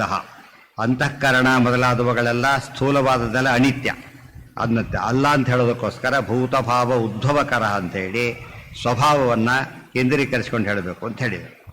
ನಹಿ ಏಕಪ್ರಕಾರೇಣ ಸ್ಥಿತಿ ಅಂತಃಕರಣಾದೇಹೇ ವಿಕಾರಿತ್ವ. ಅಂತಃಕರಣಾದಿಗಳು ಒಂದೇ ರೀತಿ ಇರೋದಿಲ್ಲ. ಒಳ್ಳೆ ವಿಷಯ ಕೇಳಿದಾಗ ಅಂತಃಕರಣ ಉಬ್ಬುತ್ತೆ, ಮನಸ್ಸು ಉಬ್ಬುತ್ತೆ. ಕೆಟ್ಟ ವಿಷಯ ಕೇಳಿದಾಗ ಕುಗ್ಗುತ್ತೆ. ಇದು ಹೋದರೆ ಹಾಗೆ ಇರುತ್ತೆ. ಆದ್ದರಿಂದ ಅದು ವಿಕಾರ ಇದೆ, ಅದಕ್ಕೆ ಜೀವಕ್ಕೆ ವಿಕಾರ ಇಲ್ಲ. ಆದರೆ ಅಂತಃಕರಣಕ್ಕೆ ಅಭಿಮಾನಕ್ಕೊಳಗಾದಾಗ ವಿಕಾರನ ಅವನು ಭ್ರಮಿಸ್ತಾನೆ ತನಗೆ ಅಂಥೇಳಿ. ವಿಕಾರ ತನಗಲ್ಲ ಅದು. ನಹಿ ಏಕಪ್ರಕಾರೇಣ ಸ್ಥಿತಿ ಅಂತಃಕರಣಾದೇಹೇ ವಿಕಾರಿತ್ವ. ಸ್ವಶಬ್ದ ಈಶ್ವರ ವ್ಯಾವೃತ್ಯರ್ಥ. ಸ್ವಶಬ್ದ ಈಶ್ವರ ವ್ಯಾವೃತ್ಯರ್ಥ. ಹಿಂದೆ ಸ್ವ ಬಂದಿತ್ತಲ್ಲ, ಅದಕ್ಕೆ ಭೂತಾನಾಂ ಜೀವಾನಾಂ ಭಾವಾನಾಂ ಜಡಪದಾರ್ಥಾನಾಂಚ. ಭೂತಾನಾಂ ಬ್ರಹ್ಮಾದಿಗಳು, ಭಾವಗಳು ಜಡಗಳು, ಅವಳು ಉದ್ಭವಾದಿಗಳನ್ನು ಪರಮಾತ್ಮ ಮಾಡ್ತಾನಲ್ಲ, ಆ ಪ್ರೋಸೆಸ್ ಸೃಷ್ಟ್ಯಾದಿ ಒಂದು ಕ್ರಮಕ್ಕೆ ಏನಂತ ಕರೀತಾರೆ? ಕರ್ಮ ಅಂತ ಕರೀತಾರೆ. ಈಶ್ವರ ಕ್ರಿಯಾ ಉದ್ಭವಕರ ಈಶ್ವರ ಕ್ರಿಯಾ ವಿಸರ್ಗ. ವಿಶೇಷೇಣ ಸರ್ಜನಂ ವಿಸರ್ಗ ಇತ್ಯರ್ಥ. ನಾವೆಲ್ಲ ಮಾಡ್ತಕ್ಕಂಥ ಸೃಷ್ಟಿ ಇದೆಲ್ಲ ಒಂದು ಸ್ಟೇಜ್ ಅಷ್ಟೇ ಇರುವುದು. ಈ ಕ್ಲರ್ಕು ಕ್ಲರ್ಕ್ರು ಡಿಸ್ಪ್ಯಾಚ್ ಮಾಡ್ತಾರೆ ಅಷ್ಟೇ. ಸಾಮಾನ್ಯ ಏನು ತಿಳ್ಕೊಂಡ್ಬಿಡ್ತಾರೆ, ಇವನೇ ಅಪಾಯಿಂಟಿಂಗ್ ಅಥಾರಿಟಿ ಅಂತ ತಿಳ್ಕೊಂಡ್ಬಿಡ್ತಾರೆ. ಅವನ ಕೆಲಸ ಅದಲ್ಲ. ಏನು ಮಾಡ್ತಾನೆ ಅವನು? ರೆಡಿ ಇರೋ ಆರ್ಡರ್ ಡಿಸ್ಪ್ಯಾಚ್ ಮಾಡ್ತಾನೆ ಅಷ್ಟೇ. ನಾವೆಲ್ಲ ಮಾಡೋ ಕೆಲಸ ಆ ಸ್ಟೇಜ್ದು. ನಾವು ಏನೇನು ಮಾಡ್ತಾ ಇದ್ದೇವೆ ಇವತ್ತೆಲ್ಲ ಯಾವ ಸ್ಟೇಜ್ ಇದು? ಡೆಲಿವರಿ ಸ್ಟೇಜೇ ಹೊರತು ಡಿಸೈಡಿಂಗ್ ಆಗಲಿ ಇದು ಮಾಡೋ ಸ್ಟೇಜ್ ಅಲ್ಲ ನಮ್ಮದು. ಆ ಸ್ಟೇಜ್ ಯಾರ್ದು? ದೇವ್ರದ್ದು. ಗೊತ್ತಾಯ್ತಾ? ನಾವು ಲೋಯೆಸ್ಟ್ ಸ್ಟೇಜ್ ಯಾವ ಆಫೀಸಲ್ಲೂ ಕೂಡ ಕಡಿಮೆ ಆಗ್ತಾ ಆಗ್ತಾ ಪವರ್ ಏನಾಗ್ತಾ ಹೋಗುತ್ತೆ. ಅವ್ನು ಆಫೀಸಲ್ಲಿ ಇರೋದು ಹೌದು, ಅವ್ನು ಮಾಡೋ ಕೆಲಸನೂ ಹೌದು, ಆದರೆ ಕೆಲಸದಲ್ಲಿ ಏನಿಲ್ಲ ಅವನಿಗೆ. ಈ ಜಾಸ್ತಿ ಸ್ವಾತಂತ್ರ್ಯ ಅನ್ನೋ ಪವರ್ ರೂಲ್ಡ್ ಔಟ್. ಇಲ್ಲಿ ಸ್ವಾತಂತ್ರ್ಯ ಇಲ್ಲವೇ ಇಲ್ಲ. ಸ್ವಾತಂತ್ರ್ಯವನ್ನು ಬಿಟ್ಟು ಉಳಿದೆಲ್ಲ ಅದನ್ನ ಹೇಳ್ತಾ ಹೋಗ್ತಾರೆ ಅಷ್ಟೇ. ಆದರೆ ಸ್ವಾತಂತ್ರ್ಯ ಇರತಕ್ಕಂಥ ಸೃಷ್ಟಿ ಮಾಡೋದು ಯಾರಿಗೆ ಸಾಧ್ಯ? ದೇವರಿಗೆ ಮಾತ್ರನೇ. ನಮ್ದು ಓಟ್ ಹಾಕೋ ಕೆಲಸ ಇದೆ. ಯಾವ ಸ್ಟೇಜಲ್ಲಿ ಹಾಕ್ತಿರೋದು ನಾವೀಗ? ಎಲೆಕ್ಷನ್ ಡಿಸೈಡ್ ಮಾಡಿ ಎಲ್ಲ ಮುಗಿದು ಎಲ್ಲ ಸೇರಿ ಅನೌನ್ಸ್ಮೆಂಟ್ ಮುಗಿದು ಬ್ಯಾಂಕ್ ಎಲ್ಲ ಮುಗಿದು ಈ ಸ್ಟೇಜಲ್ಲಿ ನಮ್ಮ ರೋಲ್ ಇದೆ ಅಷ್ಟೇ. ಗೊತ್ತಾಯ್ತಾ? ಈ ಸ್ಟೇಜ್ ಅಷ್ಟೇ ನಮ್ಮದು. ಈ ಉಳಿದು ಯಾವ ಸ್ಟೇಜ್? ಅದಕ್ಕೆ ಡಿಕ್ಲೇರ್ ಮಾಡೋ ಸ್ಟೇಜ್ ನಮ್ಮದಲ್ಲ. ಎಲೆಕ್ಷನ್ ಇವತ್ತು ಮಾಡೋಕೆ ಡೇಟ್ ನಮ್ಮದಲ್ಲ. ಅದೇ ರೀತಿಯಲ್ಲಿ ಯಾವ್ಯಾವ ಪಕ್ಷಕ್ಕೆ ಏನು ಅದು ಯಾವುದೂ ನಮಗೆ ಸಂಬಂಧಪಟ್ಟಿದ್ದಲ್ಲ. ಇವತ್ತು ನಮಗೆ ಬೇಕಾದ ಹಾಕೋದಷ್ಟೇ ನಮ್ಮ ಕೆಲಸ ಹೊರತು ಬೇರೆ ಯಾವ ರೋಲ್ ಇಲ್ಲ. ಇಷ್ಟಾದರೂ ವೋಟಿಂಗ್ ರೈಟ್, ಯಾರು ವೋಟಿಂಗ್ ರೈಟ್ ಅಂತ ಕೇಳಿದ್ರೆ ಸ್ವಾಭಾವಿಕವಾಗಿರೋದು ಅಷ್ಟೇ ಹೊರತು ಆ ರೈಟ್ ಕೂಡ ಪರಾಧೀನವಾದ ರೈಟ್. ಎಲೆಕ್ಷನ್ ಕ್ಯಾನ್ಸಲ್ ಆಯಿತು, ಅವಾಗೇನಾಯಿತು? ಹೋಯ್ತು, ನಾನು ರೈಟ್ ಹಾಕಿ ಹೋಗ್ತೀನಿ, ಎಲ್ಲಿ ಹಾಕಿ ಹೋಗ್ಬೇಕು? ಅವನಿಗೆ ವ್ಯವಸ್ಥೆನೇ ಇಲ್ಲ. ಹಾಗಾಗಿ ಇದನ್ನು ಅರ್ಥ ಮಾಡ್ಕೊಂಡ್ಬಿಟ್ರೆ ನಮ್ಮ ಹೆಸರಿಗೆ ಪ್ರಜಾಪ್ರಭುತ್ವ, ನಮ್ಮದೇ ರೋಲು. ಆದರೆ ನಮ್ಮ ರೋಲ್ ಎಷ್ಟಿದೆ ಅಂತ ಕೇಳಿದರೆ ಎಲ್ಲ ಸ್ಟೇಜಲ್ಲೂ ಡಿಪೆಂಡೆಂಟ್ ರೋಲ್. ಎಲ್ಲ ಸ್ಟೇಜ್ ಅಲ್ಲಿ ಹೋದಾಗ ಕೂಡ ಅಷ್ಟೇ ಕ್ಯೂದೆ ಅಲ್ಲಿಲ್ಲೋದು, ಮತ್ತೆ ಹೋಗಿ ಹಾಕೋ ಆ ರೈಟ್ ಅದು ರುಗದ್ದು ರೈಟ್ ಅಲ್ಲ, ಹಾಕೋದಷ್ಟೇ ಉಳಿದ ರೈಟ್ ಅಲ್ಲ. ಇಷ್ಟರ ಮಟ್ಟಿಗೆ ಜೀವನಕ್ಕೆ ಅರ್ಥ ಶಾಸ್ತ್ರಾರ್ಥವತ್ವ ಅಷ್ಟೇ ಹೊರತು ಬೇರೆ ದೃಷ್ಟಿಯಿಂದ ಅಲ್ಲ. ನಾನು ಅಂತ ಏನು ಕರಿತೇವೆ, ನನ್ನ ದೇಹದಲ್ಲ ಬಾಡಿ, ಸ್ವಂತ ದೇಹ ಅಂತ ನಮ್ಗೆ ಯಾರಿಗೂ ಇಲ್ಲ. ಸ್ವರೂಪ ದೇಹ ಒಂದೇ, ಅದು ಈ ದೇಹ ಅದಲ್ಲ, ಒಳಗಿದೆ. ಈ ದೇಹ ನಮ್ಮದು ಅಂತ ಯಾರು? ಅದಕ್ಕೆ ತಾನ್ಯಾರೋ ತನ್ನ ದೇಹವ್ಯಾರೋ. ಈ ದೇಹ ನಮ್ಮ ದೇಹ ಅಲ್ಲ. ಇದು ನಮ್ಮ ದೇಹದಿಂದ ಮನೆಯಲ್ಲಿ ವಾಸ, ಬಾಡಿಗೆ ಮನೆಯಲ್ಲಿ ವಾಸ ಮಾಡ್ತೇವೆ. ದೇಹ ನಮ್ಮದಾದ್ರೂ ಕೂಡ ಮನೆ ನಮ್ಮದಲ್ಲ. ಇಲ್ಲಿ ದೇಹ ಮನೆ ಇದ್ದಾಗಷ್ಟೇ. ಸ್ವರೂಪ ದೇಹ ನಮ್ಮದಾದ್ರೂ ಈ ದೇಹ ನಮ್ಮದಲ್ಲ, ಇದು ಕೊಟ್ಟು ಕಳಿಸಿರೋದು ಅಷ್ಟೇ. ಯೂನಿಫಾರ್ಮ್ ಸ್ಕೂಲಲ್ಲಿ ಕೊಡ್ತಾರೆ ಅಂತಾರಲ್ಲ ಹಾಗೆ, ಪೊಲೀಸ್ ಯೂನಿಫಾರ್ಮ್ ಎಲ್ಲ ಗೌರ್ಮೆಂಟ್ ಡಿಪಾರ್ಟ್ಮೆಂಟಿಂದಲೇ ಕೊಡ್ತಾರೆ, ಆ ಥರ ಅದು ಅವ್ರದ್ದಲ್ಲ, ಕೊಟ್ಟಿರೋದು ಈಗ ತೊಗೊಂಡಿರೋದು ಅಷ್ಟೇ. ಇವ್ರು ತಮ್ಮ ಖರ್ಚಲ್ಲಿ ಯಾರೋ ಉಳಿಸ್ಕೊಂಡು ಹೋಗಲ್ಲ, ಅದು ಉಳಿಸ್ಕೊಂಡು ದುಡ್ಡು ರಿಯಂಬರ್ಸ್ ಮಾಡ್ಕೊತಾರೆ, ಆಮೇಲೆ ದುಡ್ಡು ಬರಬೇಕು ಅವರಿಗೆ. ಸೊ ಈ ದೇಹ ಆ ರೀತಿ ಇದೆ. ಸ್ವಂತ ದೇಹ ಅನ್ನೋದು ನಮ್ಮ ಸ್ವರೂಪ ದೇಹ ಇದೆ, ಆ ದೇಹ ನಮಗೆ ಗೊತ್ತಾಗದಷ್ಟು ಇರೋದ್ರಿಂದ ಅದು ಮೂಲ ದೇಹಕ್ಕೆ ಹೋಗೋದೇ ನಮ್ಮ ಸಾಧನೆ. ಎಲ್ಲ ದೇಹ ಕಳ್ಕೊಂಡು ಆ ದೇಹಕ್ಕೆ ಹೋಗಬೇಕು, ಅದಕ್ಕೆ ಇದೆಲ್ಲ ಕ್ರೆಡಿಟ್. ಮುಂದೆ ಜೀವನ ಮುಖ್ಯವಾಗಿ ಪರವಾಗಿ ಅಧಿದೇವ ಅಂದರೆ ದೇವರೇ. ಪುರಿ ಶಯನಾತ್ ಪುರುಷೋ, ಪುರಿ ಅಂದರೆ ದೇಹ, ಶಯನ ಅಂದರೆ ಮಲಗೋದಲ್ಲ, ಇರೋದು ಅಂತ ಅರ್ಥ. ಸಚ ಸಂಕರ್ಷಣವು ಬ್ರಹ್ಮಾವ, ಟೆಕ್ನಿಕಲಿ ಯಾರಂತ ಕರಿಬೇಕಾಗ ಸಂಕರ್ಷಣ ಬ್ರಹ್ಮ. ಜೀವ ಸೃಷ್ಟಿ ಮಾಡಿರೋ ಬ್ರಹ್ಮದೇವರು, ಸಂಕರ್ಷಣ ಅಂದರೆ ಶೇಷದೇವರು. ಸರ್ವದೇವಾನ್ ಅಧಿಕೃತ್ಯ ಪತಿ ರೀತಿ ಅಧಿದೈವತ. ಈ ರುದ್ರಾದಿ ಕೆಳಗಿನ ದೇವತೆಗಳಿದೆ, ಅವರೆಲ್ಲರ ಮೇಲೆ ಇವರಿರ್ತಾರೆ. ಗರುಡಶೇಷ ರುದ್ರರು ಸಮಕಕ್ಷೆ, ಇಂದ್ರಾದಿಗಳ ಮೇಲೆ ಇರೋದ್ರಿಂದ ಸಂಕರ್ಷಣ ಅಧಿದೈವತೆ. ಅವ್ರ ಮೇಲೆ ಬ್ರಹ್ಮದೇವರು ಇರೋದ್ರಿಂದ ದೇಹ ಕೊಟ್ಟವರು ಅವರು, ಅವರ ಅಧಿದೇವತೆ. ದೇವಾಧಿಕಾರಸ್ಥ ಇತಿ ವಾ ಸರ್ವಯಜ್ಞ ಭೋಕ್ತೃತ್ವಾತ್ ಭೋಕ್ತೃತ್ವಾದೇಹೇ ಅಧಿಯಜ್ಞ. ದೇವರಿದ್ದಾನ ಎಲ್ಲದಕ್ಕೂ ಫೈನಲ್ ಯಾರು ಅಂದರೆ ದೇವರು, ಅಧಿಯಜ್ಞ. ಅನ್ಯೋ ಅಧಿಯಜ್ಞೋ ಅಜ್ಞಾದಿ ಪ್ರಸಿದ್ಧ ಇತಿ ದೇಹ ಇತಿ ವಿಶೇಷಣ. ಅಧಿಯಜ್ಞ ಅಂತಕ್ಕಂಥ ಪದಕ್ಕೆ ಅನೇಕ ಅರ್ಥ ಬೇರೆ ಕಡೆ ಇದೆ, ಅದು ಆಗಬಾರ್ದು ಅಂತ ಹೇಳೋದಕ್ಕೆ ಏನಂತ ಕರೆದ್ರು, ದೇಹ ಅಂತ ಪದ ಉಪಯೋಗಿಸಿದ್ರು. ಈ ದೇಹದಲ್ಲಿ ಊಟ ಮಾಡ್ತಾ ಇದ್ದೇವೆ, ಯಜ್ಞ ಮಾಡ್ತಿದ್ದೇವೆ ನಾವೀಗ. ಆ್ಯಕ್ಚುಲಿ ನೋಡೋದಕ್ಕೇನಿದು, ನಾವು ತಿಂಬೋರು ಅಂತ ತಿಳ್ಕೊಂಡಿದ್ದೇವೆ, ನಾವು ತಿನ್ನೋರಲ್ಲ ಆ್ಯಕ್ಚುಲಿ, ಯಜ್ಞ ಮಾಡೋರು. ಏನು ಸ್ವಾಹ ಅಂತ, ಸ್ವಾಹ ಅಂದ್ರೆ ಅರ್ಥ ಈಗ ಸ್ವಾಹ ಪ್ರಾಣ ಶಬ್ದಕ್ಕೆ ಎರಡು ಅರ್ಥ. ಮೊದಲು ವಾಯುದೇವರ ಮೂಲಕ ಪ್ರಾಣ ವಿಷ್ಣು ಸಹಸ್ರಾವದ ಪ್ರಾಣ ಆತಕ್ಕೆ ಹೋಗ್ಬೇಕದು. ನಾವು ಬರೀ ಏನು ಹವಿಸ್ ಹಾಕೋರು ಅಷ್ಟೇ ನಾವೀಗ, ಗೊತ್ತಾಯ್ತಿಲ್ಲ. ಹವಿಸ್ ಹಾಕೋರೇ ಹೊರತು ನಮಗೆ ತಿನ್ನಕ್ಕೆ ಬರೋದಿಲ್ಲ. ಯಾರು ತಿಂತಾರದರ? ದೇವರು ತಗೊಳ್ತಾರೆ, ಅಹಂ ವಿಶ್ವಾಸರ ಹೊತ್ತು ಅಲ್ಲಿಗೆ ಹಾಕ್ತಾ ಇರೋದು ನಾವೀಗ. ಅದು ಎಲ್ಲಿ ಬರುತ್ತೆ ವಾಪಸ್? ಈಗ ಎಲ್ಲ ಪ್ರಾಣಾಪಾನ ಸಭಾಯುಕ್ತ ಎಲ್ಲ ಕಡೆ ಡಿಸ್ಟ್ರಿಬ್ಯೂಟ್ ಆಗುತ್ತೆ. ಸೊ ನಮಗೆ ಡೈರೆಕ್ಟ್ ತಿನ್ನೋಕ್ಕೆ ಬರೋದಲ್ಲ. ನನ್ನ ಉದಾಹರಣೆ ಹೇಳೋದಾದರೆ, ಒಬ್ಬ ಕ್ಯಾಶಿಯರ್ ಇದ್ದಾರೆ, ಸಂಬಳ ಕೊಡಬೇಕು ಅವರಿಗೆ.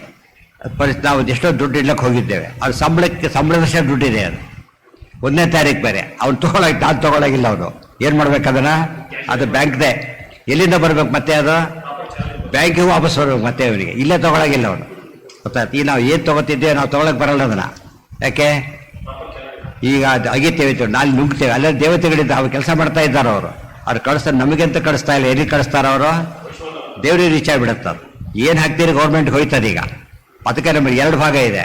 ನೀವು ಹಾಕೋದಿರ್ತದಲ್ಲ, ಡಿಡಕ್ಟ್ ಮಾಡಿ ಹಾಕೋಗಿಲ್ಲ. ನಾವು ಎಷ್ಟೋ ಕೊಟ್ಟಿರ್ತೀವಿ ಅಂತ ತಿಳ್ಕೊಬೇಡ, ಎಕ್ಸಸ್ ಇದೆ. ನಾವು ಡಿಡಕ್ಟ್ ಮಾಡೋಗಿಲ್ಲ. ಯಾರು ಡಿಡಕ್ಟ್ ಮಾಡಬೇಕಾದ್ರೆ ಅವರೇ ಮಾಡಬೇಕು. ಮತ್ತೆ ನಾವು ಕೊಡೋದನ್ನ ಕೊಟ್ಬಿಡ್ಬೇಕು. ನೀವು ಕ್ಲೇಮ್ ಮಾಡೋದು ಬೇರೆ, ಕೊಡೋದು ಬೇರೆ. ಅರ್ಥ ಆಯ್ತಾ? ಈಗ ನಾವು ಸಂಬಳದ ಎಲ್ಲ ತೊಗೊಬಿಟ್ಟು ಮುಳು ಸಂಬಳ ಹಾಗೆಲ್ಲ ಕೊಡೋದಿಲ್ಲ. ಅವರು ಕೊಟ್ಟು ಬಿಡ್ತಾರೆ, ನೀವು ಕೊಟ್ಟು ಮತ್ತೆ ಹೋಗಿ ವಾಪಸ್ ಬರಬೇಕು. ಈ ದೇಹದ ಪ್ರೊಸೀಜರ್ ಇರೋದು ಹಾಗೇನೆ. ಮೊದಲು ಎಲ್ಲಿ ರೀಚ್ ಆಗಬೇಕದು? ದೇವರಿಗೆ ಹೋಗ್ಬೇಕದು. ಅದಕ್ಕೆ ಏನದು, ಇಲ್ಲಿ ದೇವರಿದ್ದಾನೆ ಹೊರಗಡೆ, ವೈಶ್ವಾನರ ಯಜ್ಞ ಆಗುತ್ತೆ. ದೇವ್ರು ಏನು ಮಾಡ್ತಾನೆ ಅದನ್ನೀಗ?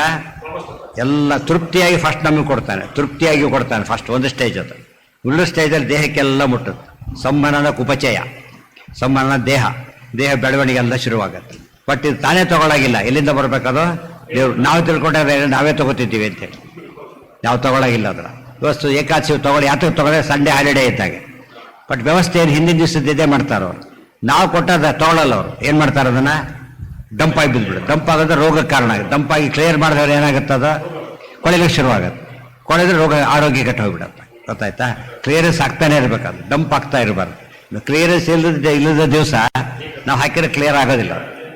ಅದಕ್ಕೇ ಏಕಾದಶಿ ಉಪವಾಸ ಮಾಡ್ಬೇಕಾದ್ರೆ ಯಾಕೆ ನಮಗೆ ಹೆಚ್ಚು ಆಯಾಸ ಅನ್ಸೋದಿಲ್ಲ ಅಂದರೆ, ಅವತ್ತು ಬೇರೆ ಕೆಲಸಗಳಿಲ್ಲ. ಆದ್ದರಿಂದ ಅದು ಆರಾಮ ಸೆಟ್ ಆಗ್ಬಿಟ್ಟು ಬೇರೆ ಉಪವಾಸ ಇರೋದು ಕಷ್ಟ. ಬೇರೆ ಉಪವಾಸ ಯಾವ್ದಕ್ಕೆ ಕಷ್ಟ ಅಂದರೆ ವರ್ಕಿಂಗ್ ನಡೀತಾ ಇದೆ ಈಗಾಗಲೇ. ಇದು ಅದೇ ಇದು. ಇವತ್ತು ನಾವು ಫ್ಯಾನ್ ಆಫ್ ಮಾಡಿಬಿಡ್ತೀವಿ ಅಂತ ತಿಳ್ಕೊಂಡು, ಆ ಕರೆಂಟಿಂದ ನಡೀತಾ ಇಲ್ಲ ಅದೀಗ. ಫ್ಯಾನ್ ತಿರುಗ್ತಾ, ಕರೆಂಟಿಂದ ತಿರುಗ್ತಾ ಇಲ್ಲ, ಮೊಮೆಂಟಮಿಂದ ತಿರುಗ್ತಾ ಇದೆ. ಮೊದಲಿಗೆ ಆನ್ ಮಾಡ್ತಾರೆ, ಅದಕ್ಕೇನು ಬೇಕು? ಮೊಮೆಂಟಮಿಂದ ಬರಲ್ಲ. ಯಾವ್ದು ಬೇಕಾದ್ರೆ ಕರೆಂಟ್ ಬೇಕಾದ್ರೆ. ಇವತ್ತು ಬದಲು ನಡೀತಾ ಇದೆ, ಏಕಾದಶಿ ನಡೀತಾ ಇದೆ, ಮೊಮೆಂಟಮ್ ಟೈಪ್ ನಡೀತಾ ಇದೆ. ಅದು ಅವ್ರು ವರ್ಕ್ ಮಾಡೋದಿಲ್ಲ. ದೇವತೆಗಳೆಲ್ಲ ಉಪವಾಸ ಹೋಗುತ್ತೆ, ಅವ್ರು ಮಾಡೋ ಫಾರ್ಮಲ್ ಕೆಲಸಗಳು ಬೇರೆ, ಉಳಿದ ಕೆಲಸಗಳು ಮಾಡೋದಿಲ್ಲ.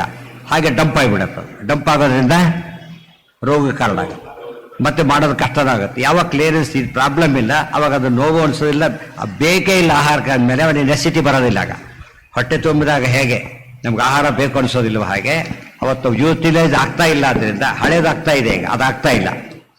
ಅದಕ್ಕೆ ಏಕಾದಶಿ ಭಾಳ ಎಲ್ಲ ಟಾಕ್ಸಿಸ್ ಹೊರಗೆ ಹೋಗ್ಬಿಡತ್ತೆ, ಎಕ್ಸಸ್ ಎಲ್ಲ ಯುಟಿಲೈಸ್ ಆಗಿಬಿಡತ್ತೆ. ದೇಹ ಏನಾಗುತ್ತೆ, ಅದು ಸುಸ್ಥಿತಿ ವಾಪಸ್ ಬಂದ್ಬಿಡುತ್ತೆ. ಅದು ಮಾಡದೆ ಹೋಗ್ಬಿಟ್ರೆ ಏನಾಗುತ್ತೆ, ತುಂಬ ಹೀಟ್ ಆದಾಗ ನಿಲ್ಲಿಸ್ಬಿಡ್ತಾರೆ ಸ್ವಲ್ಪ ಹೊತ್ತು. ಆ ರೀತಿ 14 ದಿವಸ ತಿಂದಿದ್ದು ಹೀಟ್ ಆಗಿರುತ್ತೆ, ಅದೇನಾಗಬೇಕು, ಅದೀಗ ಕೂಲ್ ಆಗಿಬಿಡುತ್ತೆ. ಅದು ಪ್ರೋಸೆಸ್, ಅದು ಸ್ವಲ್ಪ ಚೇಂಜಸ್ ಕಾಣುತ್ತೆ. ಅದನ್ನ ತಿಂತಿದ್ದರೆ ಗೊತ್ತೇ ಆಗೋದಿಲ್ಲ, ಬಿಟ್ಟು ನೋಡಿದ್ರೆ ಚೇಂಜಸ್ ಗೊತ್ತಾಗುತ್ತೆ. ಇದು ಶಯನ ದೇವಾಧಿಕಾರಸ್ಥ ಇತಿ ವಾ ಸರ್ವಯಜ್ಞ ಭೋಕ್ತೃತ್ವಾದೇರಧಿಯಜ್ಞ ಅನ್ಯೋ ಅಧಿಯಜ್ಞೋ ಅಜ್ಞಾದಿ ಪ್ರಸಿದ್ಧ ಇತಿ ದೇಹ ಇತಿ ವಿಶೇಷಣಂ. ಇಲ್ಲಿ ಪ್ರಸಿದ್ಧ ಬೇರೆ ಅಗ್ನಿ ಅಂತ ಆಗಬಾರ್ದು, ಈ ದೇಹದ ಅಗ್ನಿನೇ ಆಗಬೇಕು. ಅದಕ್ಕೆ ದೇಹಸ್ಥ ಪದ ಉಪಯೋಗಿಸಿದ್ರು. ಭೋಕ್ತಾರಂ ಯಜ್ಞ ತಪಸಾಂ ತ್ರೈವಿದ್ಯಾಮಾಂ ಏಪ್ಯನ್ಯ ದೇವತಾ ಭಕ್ತಾಃ ಏತಸ್ಯ ವಾ ಅಕ್ಷರಸ್ಯ ಪ್ರಶಾಸನೆ ಗಾರ್ಗಿ ದದತೋ ಮನುಷ್ಯಾಃ ಪ್ರಶಂಸಂತಿ ಯಜಮಾನಂ ದೇವಾಃ ಇತ್ಯಾದೇಹ. ಇವೆಲ್ಲ ಬೇರೆ ಬೇರೆ ಕಡೆ ಬಂದೆಲ್ಲ ಕೋಟ್ ಮಾಡಿಬಿಟ್ಟು ನಮ್ಮೊಳಗೆ ನಡೀತಾ ಇದೆ ಎಂಬ ಪ್ರೋಸೆಸ್ ನಮಗೆ ಶಾಸ್ತ್ರ ಓದೋರಿಗೂ ಗೊತ್ತಾಗೋದಿಲ್ಲ. ಕೃತೋ ಹಿ ಯಸ್ಯ ಧ್ರುವಃ ಸ್ವರ್ಗಃ ಕೃತೋ ನೈಶ್ರೇಯಸಂ ಪರಂ ಇತ್ಯಾದಿ ಪರಿಹಾರಾಚ್ಯ ಮೋಕ್ಷ ಧರ್ಮೇ. ಬರೀ ಇದರಿಂದ ಆಗೋದಾಗಿದ್ದರೆ ಸ್ವರ್ಗ ಇತ್ಯಾದಿ ಎಲ್ರಿಗೂ ಆಗಬೇಕಾಗಿತ್ತು, ಆಗೋದಿಲ್ಲ. ಬರೀ ಆಫೀಸ್ ಸ್ವರ್ಗ ಅಷ್ಟೇ ಇದೆ. ಎಲ್ಲ ಅದೇ ಬರ್ತೀವಿರುತ್ತೆ. ಈಗ ಎಲ್ಲ ಯಾವ್ದಾದ್ರು ವರ್ಕ್ ಆಗಲಿ ಅಂತಾರ, ಮತ್ತೆ ಎಷ್ಟೊತ್ತು ಆನ್ಲೈನು ಆಗ್ತಾ ಇತ್ತಾ? ಇಲ್ಲ. ಮೋಕ್ಷ ಧರ್ಮೇ ಭಗವಾನ್ ಚೇತ್ ತದ್ಭೋಕ್ತೃತ್ವಾದೇಹೇ. ಒಟ್ಟು ಅದಕ್ಕೆ ಅಧ್ಯಾತ್ಮ ಯಾತಕ ನಮ್ಮ ದೇಹದ ಬಗ್ಗೆನೇ ಹೇಳ್ತಾ ಇರೋದು. ಈಗ ಒಟ್ಟು ಬ್ರಹ್ಮಾಂಡ, ಆಮೇಲೆ ಪಿಂಡಾಂಡ ಅಂತ. ದೇಹಕ್ಕೆ ಏನಂತ ಹೆಸರು? ಪಿಂಡಾಂಡ. ಪಿಂಡಾಂಡ ಅಂದ್ರೆ ಏನು? ಕ್ರಾಸ್ ಸೆಕ್ಷನ್ ಆಫ್ ಬ್ರಹ್ಮಾಂಡ ಇದ್ದಾಗ. ಈ ಮನೆ ಕ್ವಾಲಿಟಿ ನೋಡ್ಬೇಕೀಗ. ಅವ್ರು ಏನು ಮಾಡ್ತಾರೆ, ಮೊದಲು ಬಂದು ಯಾವುದೋ ರೆಕಾರ್ಡ್ ಇಲ್ಲ, ಈಗ ಓಪನ್ ಮಾಡ್ತಾರೆ ಒಂದು ಕಡೆ. ಓಪನ್ ಮಾಡಿ ಇಷ್ಟೇ ಓಪನ್ ಮಾಡಿ ಏನು ಮಾಡ್ತಾರೆ, ಕ್ರಾಸ್ ಸೆಕ್ಷನ್ ಅಂತ ಹೆಸರು ತಗೊಂಡು ಏನು ಮಾಡ್ತಾರೆ, ನಾವು ಎಲ್ಲ ಬಿಲ್ಡಿಂಗ್ ಹೀಗಿದೆ ಅಂತ ಒಂದು ಕಂಡು ತಯಾರಾಗ್ತಾರೆ. ಎಲ್ಲ ಮನೆ ಒಡೆದು ನೋಡಿದ್ರೆ ಉಪ್ಪಡಿ ಕಟ್ಟಬೇಕಾಗಿ ಒಡೆದು ನೋಡೋದು ಅಷ್ಟು ಮಾತ್ರ ತೆಗೆದು ನೋಡ್ತಾರೆ. ಏನದು ಬ್ಲಡ್ ಸ್ಯಾಂಪಲ್ ತಗೋತಾರೆ, ಇಡೀ ಎಲ್ಲ ಬ್ಲಡ್ ತಗೊಂಡೇ ಮಾಡಲ್ಲ, ಇಷ್ಟೇ ಇಷ್ಟು ನೋಡ್ತಾರೆ. ಎಂಟೈರ್ ಬ್ಲಡ್ ಒಂದೊಂದು ಬ್ಲಡ್ ಡ್ರಾಪಲ್ಲೂ ಏನಿರುತ್ತೆ, ಎಲ್ಲ ಬ್ಲಡ್ ಕ್ವಾಂಟಿಟಿ ಇರುತ್ತೆ, ಕ್ವಾಲಿಟಿ ಅದೇ ಆಗಿರುತ್ತೆ. ಇದರಲ್ಲಿ ಟೆಸ್ಟ್ ಮಾಡಿ ಶುಗರ್ ಎಂಟೈರ್ ದೇಹದಲ್ಲಿ ಈ ಬ್ಲಡ್ ಮಾತ್ರ ಇದೆ ಅಂತಲ್ಲ, ಗೊತ್ತಾಯ್ತು. ಸಕ್ಕರೆ ಕಲಿಸಿಬಿಡ್ತಾರೆ. ಆ ಸಕ್ಕರೆ ಎಲ್ಲಿ ಎಷ್ಟು ಸೇರಿಬಿಟ್ಟಿದೆ ಅದರಲ್ಲಿ, ಈಗ ಪ್ರತಿಯೊಂದು ಬಿಂದಿನೂ ಸಕ್ಕರೆ ಸೇರಿಬಿಟ್ಟಿದೆ. ಮತ್ತೆ ಮೊದಲೇ ಸತ್ಯ ಅದೇ ರೀತಿ ಸೇರಿದೆ, ಮತ್ತು ಬೇರೆ ಕಡೆ ಕೂಡ ಹೆಚ್ಚು ಕಡಿಮೆ ಆಗಿಲ್ಲ, ಅದೇ ಪ್ರಮಾಣದಲ್ಲಿ ಸೇರಿಬಿಟ್ಟಿದೆ. ಚೆನ್ನಾಗಿ ಸ್ಟರ್ ಮಾಡಿಬಿಟ್ಟಿದ್ದಾನೆ. ಈಗ ಸ್ಟರ್ ಮಾಡಿದ ಅವರು ಸ್ವಲ್ಪ ವ್ಯತ್ಯಾಸ ಇರುತ್ತೆ. ಸ್ಟರ್ ಮಾಡಿಬಿಟ್ಟಾಗ ಏನಾಗುತ್ತೆ, ಸ್ಯಾಚುರೇಷನ್ ಆಗಿದೆ ಅಂದ್ರೆ ಏನರ್ಥ, ಈಚ್ ಆ್ಯಂಡ್ ಎವರಿ ಡ್ರಾಪಲ್ಲಿ ಸಕ್ಕರೆ ಪ್ರಮಾಣ ಒಂದೇ ರೀತಿ ಇದೆ. ಅರ್ಥ ಆಯ್ತಾ? ಈಗ ಇದು ಪ್ರೋಸೆಸ್ ಇವೆಲ್ಲ ನಡೀತಿರೋದು. ನಮಗೆಲ್ಲ ಅರ್ಥ ಆಗ್ಬೇಕಾದ್ರೆ ಇದೆಲ್ಲ ನೋಡಿರ್ಬೇಕೀಗ. ನಾವಿನ್ನೂ ಸಿಂಪಲ್, ಈಗ ನಾವು ಸಕ್ಕರೆ ಹಾಕಿ ಕಲಕಿ ಬಿಡ್ತಾನೆ, ಇಡೀ ಅದಿಷ್ಟಕ್ಕೂ ಹೋಗಿಬಿಡುತ್ತೆ ಸಕ್ಕರೆ. ಅದಕ್ಕೆ ನಾವು ಹೊಟ್ಟೆಗೆ ಹಾಕ್ತೀವಲ್ಲ, ಅದಿಷ್ಟು ದೇಹಕ್ಕೆ ಹೋಗುತ್ತೆ. ಈ ಹೊಟ್ಟೆಗೆ ಏನೇನು ಹಾಕ್ತೀವಿ ಎಲ್ಲ ದೇಹಕ್ಕೆ ಡಿಸ್ಟ್ರಿಬ್ಯೂಟ್ ಆಗುತ್ತೆ, ಅಲ್ಲಿಂದ ಇದಾಗ್ತಾ ಹೋಗುತ್ತೆ. ಅದು ನಮಗೆ ಮಾಡಕ್ಕೆ ಬರಲ್ಲ. ಪ್ರಾಣ ಅಪಾನ ವ್ಯಾನ ಉದಾನ ಇದೆಯಲ್ಲ, ಆ ಗಾಡಿಯನ್ನು ತೊಗೊಂಡು ಹೋಗ್ತಾ ಇದೆ, ಎಲ್ಲೆಲ್ಲಿ ಹೋಗಬೇಕು. ಅದು ತಲೆಸೋರಿ ಆಗಿದೆ ಅಂತೇಳಿ ಇಲ್ಲಿ ಇಂಜೆಕ್ಷನ್ ಕೊಡಬೇಕಾಗಿಲ್ಲ, ಇಲ್ಲಿ ಕೊಟ್ಟರೆ ಏನು ಮಾಡುತ್ತದ, ಬ್ಲಡ್ಡಿಂದ ಅಲ್ಲಿ ಸರ್ಕ್ಯುಲೇಟ್ ಆಗುತ್ತೆ ಹೋಗ್ಬಿಟ್ಟು. ಅದು ಫಾಸ್ಟ್ ಅಲ್ಲಿ ಸೇರಿದ ತಕ್ಷಣ ತನ್ನ ಬಿಡೋದು ನೆಸಿಟಿ ಇಲ್ಲ, ತೊಗೊಳೋದಿಲ್ಲ. ಅವು ಬಡಿಸ್ಬೇಕು, ಯಾರಿಗೂ ರೀಚ್ ಆಗುತ್ತೋ ಲೆಟ್ರ್ ಅವ್ರಿಗೆ ರೀಚ್ ಆಗಾಗ ಅದಕ್ಕೆ ಮಾತ್ರ ಹೋಗುತ್ತೆ, ಸರಿ ಹೋಗುತ್ತೆ. ಇಲ್ಲದವ್ರು ಏನಾಗ್ತಿತ್ತು, ಹೆಡ್ ಸ್ಪೆಷಲಿಸ್ಟ್ ಅಂತೇಳಿ ಅಲ್ಲಿಗೆ ಕೊಟ್ಬಿಟ್ರೆ ಬದೀತಾಗುತ್ತೆ. ಅವ್ರು ಹೆಡ್ ಇಲ್ದೋಡು ಅಂತ ಆಗ್ಬಿಡ್ತಾನೆ ಅಷ್ಟೇ. ಕೋಶ್ಯಸ್ಯ ಧ್ರುವ ಸ್ವರ್ಗ. ನಮ್ಮ ಪ್ರೊಸೆಸ್ ಎಲ್ಲ ನಮ್ಮ ದೇಹದಲ್ಲಿ ಏನು ನಡೀತಾ ಇದೆಯಲ್ಲ, ಅದಕ್ಕೆ ಧ್ಯಾನ ಅಂತ ಕರೆದಿದ್ದು. ಎಂಟೈರ್ ಪಿಂಡಾಂಡ ಸರಿಯಾಗಿ ಅರ್ಥ ಮಾಡ್ಕೊಂಡ್ಬಿಟ್ರೆ ಬ್ರಹ್ಮಾಂಡ ಅರ್ಥ ಆಗುತ್ತೆ ಅಂತ ಅರ್ಥ. ಗೊತ್ತಾಯ್ತು? ಬ್ರಹ್ಮಾಂಡ ಅರ್ಥ ಮಾಡ್ಕೊಳ್ಳೋದು ಕಷ್ಟ ನಮಗೆ. ಯಾತಕ್ಕೆ? ಭಾರಿ ದೊಡ್ಡದು, ಸಾಧ್ಯ ಇಲ್ಲ. 8 ಸ್ಟೋರಿ ಬಿಲ್ಡಿಂಗ್, ದೊಡ್ಡ ಅಪಾರ್ಟ್ಮೆಂಟ್ ಅದು. ಚೆಕ್ ಮಾಡ್ಬೇಕಾದ್ರೆ ಹೇಗೆ ಮಾಡ್ಬೇಕು ಅವನೀಗ? ಕೆಲವು ಜಾಗದಲ್ಲಿ ಮಾಡೋ ಕರೆಕ್ಟಾಗಿ ಉತ್ತರ ಸಿಗುತ್ತೆ, ಅದು ಅವನಿಗೆ ಗೊತ್ತಿರುತ್ತೆ. ಆ ರೀತಿಯಲ್ಲಿ ನಾವು ಹುಡುಕ್ಬೇಕಾದ್ರೆ ಹಾಗೆ ಹುಡುಕ್ಬೇಕು. ಕುತೋ ನೈಶ್ರೇಯಸಂ ಪರಂ ಮುಂದೆ ಹೇಳ್ತಾರೆ. ಭಗವಾನ್ ಚೇತ್ ಭೋಕ್ತೃತ್ವಾದೇ ಅಧಿಯಜ್ಞತ್ವ ಸಿದ್ಧಮಿತಿ ಕಥಮಿತ್ಯಸ್ಯ ಪರಿಹಾರ ಪೃಥಂಗ್ನೋಕ್ತಃ. ದೇವರು ಅಧಿಯಜ್ಞ ಅಂತ ಹೇಳಿದ ಮೇಲೆ ಭೋಜನ ಯಜ್ಞ ಫಸ್ಟ್ ಯಾರಿಗೆ ರೀಚ್ ಆಗುತ್ತೆ, ಅದು ಪ್ರಾಣ ದೇವರಿಗೆ ರೀಚ್ ಆಗುತ್ತೆ. ನಾವು ಮಾಡೋ ಪ್ರತಿಯೊಂದು ಕಾರ್ಯಗಳು ಕೂಡ ಫಸ್ಟ್ ಯಾರಿಗೆ ರೀಚ್ ಆಗಬೇಕು, ಬರೋದು ದೇವರಿಂದ, ಎಂಡ್ ಆಗೋದು ದೇವರ ಹತ್ರನೇ. ಹೀಗೆ ಬಂದು ವಾಪಸ್ಸು ಅಲ್ಲಿಗೆ ಹೋಗ್ಬೇಕು. ಆಗ ಜಗಚ್ಚಕ್ರ ಕಂಪ್ಲೀಟ್ ಆಗೋದಾಗಲೇನೆ. ಪರಿಹಾರ ಪೃಥಂಗ್ನೋಕ್ತ ಸರ್ವ ಪ್ರಾಣಿ ದೇಹಸ್ಥ ರೂಪೇಣ ಅಧಿಯಜ್ಞ. ಎಲ್ಲ ಪ್ರಾಣಿಗಳ ರೂಪದಲ್ಲಿ ಇರತಕ್ಕಂಥ ದೇವ ಈ ಹೆಸರೇನಿದಕ್ಕೆ ಅಧಿಯಜ್ಞ ಅಂತ ಹೆಸರಿದೆ. ಅತ್ರೇತಿ ಸ್ವದೇಹ ನಿವೃತ್ತ್ಯರ್ಥಂ ನಹಿ ತತ್ರ ಈಶ್ವರಸ್ಯ ನಿಯಂತೃತ್ವಂ ಪೃಥಗಸ್ತಿ. ಅತ್ರೈತಿ ಸ್ವದೇಹ ನಿವೃತ್ತ್ಯರ್ಥಂ ನಹಿ ತತ್ರ ಈಶ್ವರಸ್ಯ ನಿಯಂತೃತ್ವಂ ಪೃಥಗಸ್ತಿ ನಾತ್ರೋಕ್ತಂ ಬ್ರಹ್ಮ ಭಗವತೋ ಅನ್ಯತ್. ದೇವರಿಗೆ ಇರತಕ್ಕಂಥದ್ದು ಪ್ರತ್ಯೇಕ ವ್ಯವಸ್ಥೆ ಅಂತಲ್ಲ, ಎಲ್ಲ ದೇವರ ವ್ಯವಸ್ಥೆ ಸೇರ್ಕೊಂಡು ಹೋಗ್ಬಿಟ್ಟಿದೆ. ತೇ ಬ್ರಹ್ಮ ಇತ್ಯುಕ್ತ ಅಧಿಭೂತ ಅಧಿದೈವಂ ಮಾಂ ಸಾಧಿಯಜ್ಞಂಚ ಯೇ ವಿದುಹು ಇತಿ ಪರಾಮರ್ಶ್ಯ. ಸಾಧಿಭೂತ ಆದಿದೈವಂ ಅಂತ ಏನು ಹೇಳಿದ್ರು ಅದು ರೆಫರ್ ಮಾಡ್ತಿರೋದ್ರಿಂದ ಅದು ಸಂಬಂಧಪಟ್ಟದ ಎಲ್ಲ ರೂಪಗಳು ಫೈನಲಿ ಪರಮಾತ್ಮನದೇ ಇದೆ. ಆ ಸ್ಟೇಜ್ನಲ್ಲಿ ಹೆಸರು ಕೊಡ್ತಾರೆ ಅಷ್ಟೇನೆ. ತಸ್ಯೈವ ಚ ಪ್ರಶ್ನಾತ್ ವಾಟರ್ ಡಿಪಾರ್ಟ್ಮೆಂಟ್ ಅಂತ ಹೇಳ್ತಾನೆ, ಗೊತ್ತಾಯ್ತಾ? ಅದು ಪರಮಾತ್ಮಂದೇ. ಮತ್ತೆ ಕರೆಂಟ್ ಅದು ಎಲ್ಲ ಸರ್ಕಾರದ್ದೇ. ಬಟ್ ನಾವು ಬರೀ ಸರ್ಕಾರದ್ದು ಅಂತ ಹೇಳೋದಿಲ್ಲ, ವಾಟರ್ ಡಿಪಾರ್ಟ್ಮೆಂಟ್ ಅಂತ ಹೇಳಿ ಸರ್ಕಾರದ್ದು ಅಂತ ಹೇಳುತ್ತೆ, ಗೊತ್ತಾಯ್ತಾ? ಎಲ್ಲದ ಹೆಸರು ಹೇಳಿ ಹೇಳ್ತೇವೆ. ಅದಕ್ಕೆ ಏನಾಗೋದಿಲ್ಲ, ನಮಗೆ ಪರ್ಟಿಕ್ಯುಲರ್ ಎಲ್ಲಿ ಹೋಗೋದು ಗೊತ್ತಾಗೋದೇ ಇಲ್ಲ. ಬಟ್ ಜನರಲಿ ಗೌರ್ಮೆಂಟ್ ಅನ್ನೋದು ನಮಗೊಂದು ಅರ್ಥ ಆಗಿಬಿಡೋದು. ಎಲ್ಲವೂ ಭಗವದ್ ವಿಚಾರ ಆದರೂ ಕೂಡ ಹೆಸರುಗಳಿಂದಾಗಿ ಅಲ್ಲಲ್ಲಿ ಉಪಾಸನೆ ಮಾಡೋದಕ್ಕೆ ಅನುಕೂಲ ಆಗುತ್ತೆ. ಸಾಧಿ ಯಜ್ಞ ಮಿತಿ ಭೇದ ಪ್ರತೀತೇಹೇ ತನ್ನಿವೃತ್ತ್ಯರ್ಥಂ. ಉದಾಹರಣೆ ಬೆಂಗಳೂರಿಗೆ ಹಿಡಿದ ರಿಕ್ಷಾ ಹತ್ತಿದ, ಎಲ್ಲಿ ಬೆಂಗಳೂರಿಗೆ ಹೋಗ್ಬೇಕು ಅನ್ನೋನು ಕೂತವನು, ಇದೆಲ್ಲ ಬೆಂಗಳೂರೇ ನೀವೆಲ್ಲಿಗೆ ಹೋಗ್ಬೇಕು ಅಂತ ಕೇಳ್ತಾನೆ. ಅಲ್ಲೇನು ಮಾಡಬೇಕು ಅವನೀಗ? ಹೇಳದೆ ಹೋದ್ರೆ ಉಪಯೋಗ ಇಲ್ಲ. ನಮ್ಮ ದೇಹ ನಿಜ ಯಾವ್ಯಾವ್ದು ಎಲ್ಲೆಲ್ಲಿ ಹೋಗಬೇಕು ಇದು 8 ತಿಳ್ಕೊಂಡ್ಬಿಟ್ರೆ ಕರೆಕ್ಟಾಗಿ ಏನಾಗುತ್ತಾಗ ಆಗ ಧ್ಯಾನಕ್ಕೆ ಅರ್ಥ ಆಗುತ್ತೆ. ಇವೆಲ್ಲ ತಿಳ್ಕೊಂಡಾಗ ಆಗ ಧ್ಯಾನ ಮಾಡೋ ಸುಲಭ. ರೋಡಿನ ಯೋಚನೆ ಮಾಡಿ, ಇದು ಮೈಸೂರು ಹೋಗ್ಬೇಕಾದ್ರೆ ರೋಡ್ ಯೋಚನೆ ಮಾಡಿ. ನಿಮ್ಮ ತಲೆ ಏನು ಬರುತ್ತೆ ಈಗ? ಮೈಸೂರು ರೋಡಿಂದ ಶುರುವಾಗುತ್ತೆ. ಹೇಗೋ ಎಲ್ಲ ತಲೆಯಲ್ಲಿ ಬರುತ್ತೆ. ಈಗ ನಾವೆಲ್ಲಿದ್ದೇವೆ, ಎಲ್ಲ ಹೊರಡುತ್ತೆ, ಎಲ್ಲಿದ್ದೇವೆ, ಉಳಿದ ಅರ್ಥ ಆಗಿ ಎಷ್ಟು ಬಂದಿದ್ದೇವೆ, ಮುಂದೆ ಎಷ್ಟು ಹೋಗಬೇಕು, ಅದೆಲ್ಲ ಕ್ಲಿಯರಾಗಿ ಗೊತ್ತಾಗ್ಬಿಡುತ್ತೆ. ಎವ್ರಿ ಸ್ಟೇಜ್ ಗೊತ್ತಾಗ್ತಾ ಇರೋದು. ಆಗ ಅವನು ರೂಟ್ ಗೊತ್ತಿದ್ದವನು ಹೊಸಬ ಬಿಟ್ಟರೆ ಏನು ಮಾಡ್ತಾನ ಅವನು? ಮುಂದೇನೇನೆ ಏನು ಗೊತ್ತಾಗ್ತಾ ಹೋಗೋದಿಲ್ಲ ಅವನಿಗೆ. ಈ ರೀತಿ ಮಾಡಿ ಮಾಡಿ ಮಾಡಿ ಏನಾಗುತ್ತೆ ಅವನಿಗೆ? ಎಲ್ಲೋ ನೋಡ್ತಾ ಡ್ರೈವ್ ಮಾಡ್ತಾ ಕರೆಕ್ಟ್ ಹೋಗ್ಬಿಡ್ತಾನೋ, ನೋಡೇ ಡ್ರೈವ್ ಮಾಡ್ಬೇಕಾಗಿ ಆ ಸ್ಥಿತಿ ಬಂದ್ಬಿಡ್ತಾನೆ. ಸೊ ಧ್ಯಾನ ಮಾಡಿದವನಿಗೆ ಕಂಡಲ್ಲಿ ವಿಶ್ವರೂಪ ಕಾಂಬೋರು ಪ್ರತಿಯೊಂದು ಕ್ಷಣದ ರಿಯಲೈಸ್ ಆಗ್ತಾ ಇರುತ್ತೆ ಅವನಿಗೆ. ಅದನ್ನು ತಿಳ್ಕೊಂಡಿರ್ಬೇಕು. ತ್ಯಜನ್ ದೇಹಂ ನ ಕಶ್ಚಿತ್ತು ಮೋಹಮಾಪ್ನೋತಿ ಅಸಂಶಯ ಮಿತಿ ಸ್ಕಾಂದೇ. ಅಲ್ಲಿಗೆ ಒಂದು ವಿಷಯ ಮುಗೀತು.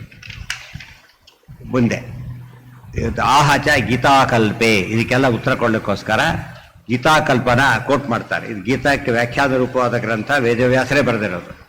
ದೇಹಸ್ಥ ವಿಷ್ಣು ರೂಪಾಣಿ ಅಧಿಯಜ್ಞ ಇತೀರಿತಃ.